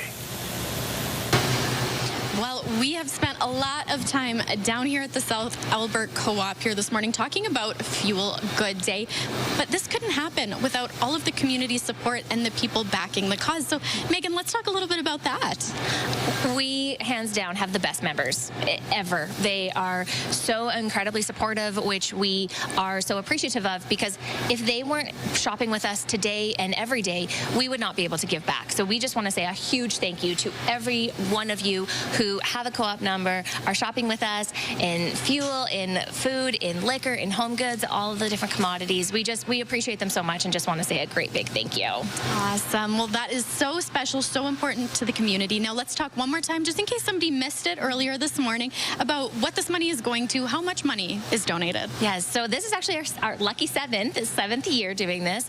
In the past 6 years, we've been able to give over $400,000 to the Cancer Foundation of Saskatchewan through these Fuel Good Days. So that is every liter of fuel that we're selling, 20 cents at a time. So it all adds up. So whether you need some gas today or even just a little top up, come on down to any of our locations and you can help us get that number even higher and help fight cancer in our community.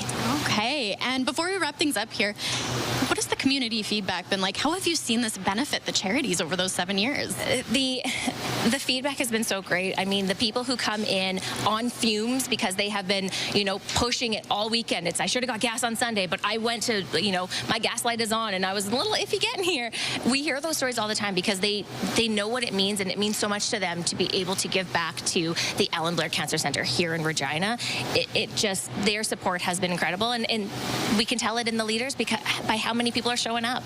Amazing. Megan, thank you so much for being down here with us this morning. We've had so much fun with you, and that wraps things up for us. Make sure you're coming down to co-ops here today.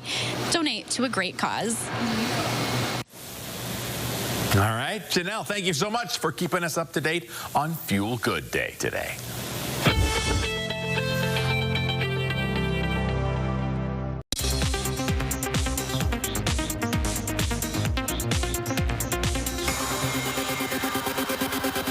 We have some sad breaking news from Hollywood this morning. Oscar-winning actor and director Robert Redford has passed away. How much do you need to know? Do you trust him? Yeah. Redford, best known as a go-to leading man of the late 60s and 70s, starring classics like Butch Cassidy and the Sundance Kid and All the President's Men. Redford is credited with invigorating American independent cinema as one of the founders of the Sundance Film Festival. His publicist says he died this morning at his home in Utah, surrounded by loved ones. Redford was 89. Here's to the rest of today's entertainment headlines.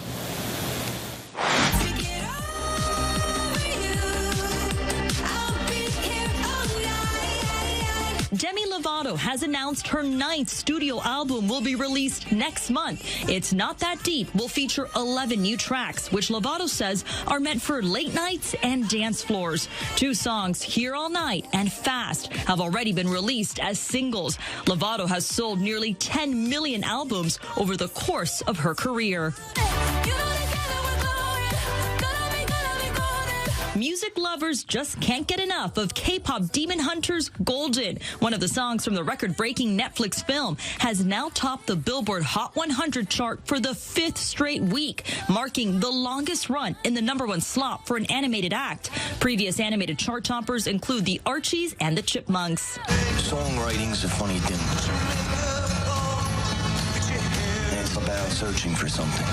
For the first time, we're hearing what Jeremy Allen White's singing voice sounds like in the upcoming Bruce Springsteen biopic, thanks to a new trailer for Springsteen, Deliver Me From Nowhere. Director Scott Cooper says the movie follows the boss through the most vulnerable chapter of his life. It also stars Jeremy Strong and Mark Maron. Deliver Me From Nowhere hits theaters October 24th. Happy birthday to Nick Jonas. The Jonas Brothers frontman is 33 today. And that's what's happening in Hollywood. Melissa Adon, ABC News, Los Angeles.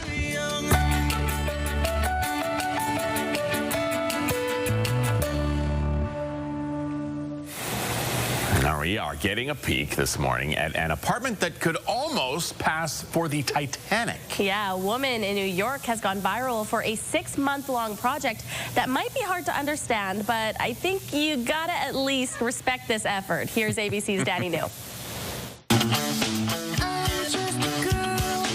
One woman's DIY apartment makeover has become the obsession of millions on TikTok. How cute is this? As she slowly spent the past 6 months transforming her New York home into... Welcome aboard the Titanic. You heard that right, the Titanic. Sarah Bowl here has had a passion for the ship since she first saw the movie in theaters at 11 years old. I was just obsessed with all of it, with the fashion, with the tragedy of it all. Where'd you find this rotary phone? Amazon. For a party in late March, she started decorating her home like the famed vessel of 1912. Hi, Vito. With help from her dog, Vito. And with so much encouragement from her growing TikTok following, Sarah felt she just had to keep going. One commenter writing, "If you charged admission, I would pay." Titanic is kind of supposed to be like on a stage there, and that's before the tragedy happens. Now her second bedroom depicts the shipwreck. Icicles, everything's frozen. While her guest bathroom emulates the ocean floor. That supremacy would never be challenged. In fact, her living room is a copy of one of the dining rooms, which, personally, was hard to pass up. Oh, Jack. Oh, Rose. However, now Sarah says it's time for this all to come down. Has it been like a full-time job for you? Yeah, kind of. But thanks to the demand of her followers, Sarah is not done yet. Next, she says she will be turning her home into the Wizard of Oz, only a little begrudgingly. I like doing this for sure, but none of this was a plan. Well, who better to honor Dorothy and Toto than Sarah and Vito? For the record, I did ask Sarah how much money she spent on everything, and she said she truly doesn't know. I said, more than 1,000? She said, yes. And I said, more than 10,000. And she went, what do you think? In New York, for ABC News, I'm Danny New. All right, we hundreds of people coming out. Do you like that, by the way, the department? Well, I was going to say, I was like, that's aggressive. Dedication. I want to know how much she spent to do that. Yeah, it looked a little busy for me. I'm more of a simple decorator guy. I know that I'm following on Instagram some guy in Europe that bought a €5,000 house, and it's just he's getting free stuff every day. I don't know why I keep watching this thing, so I understand why people watch that. Yeah. Just one more thing, right? How about spending some money on Puma shoes, some new futuristic ones? I like my shoes aggressive, just as I like my running. And I think also in the development, we've gone aggressively to work.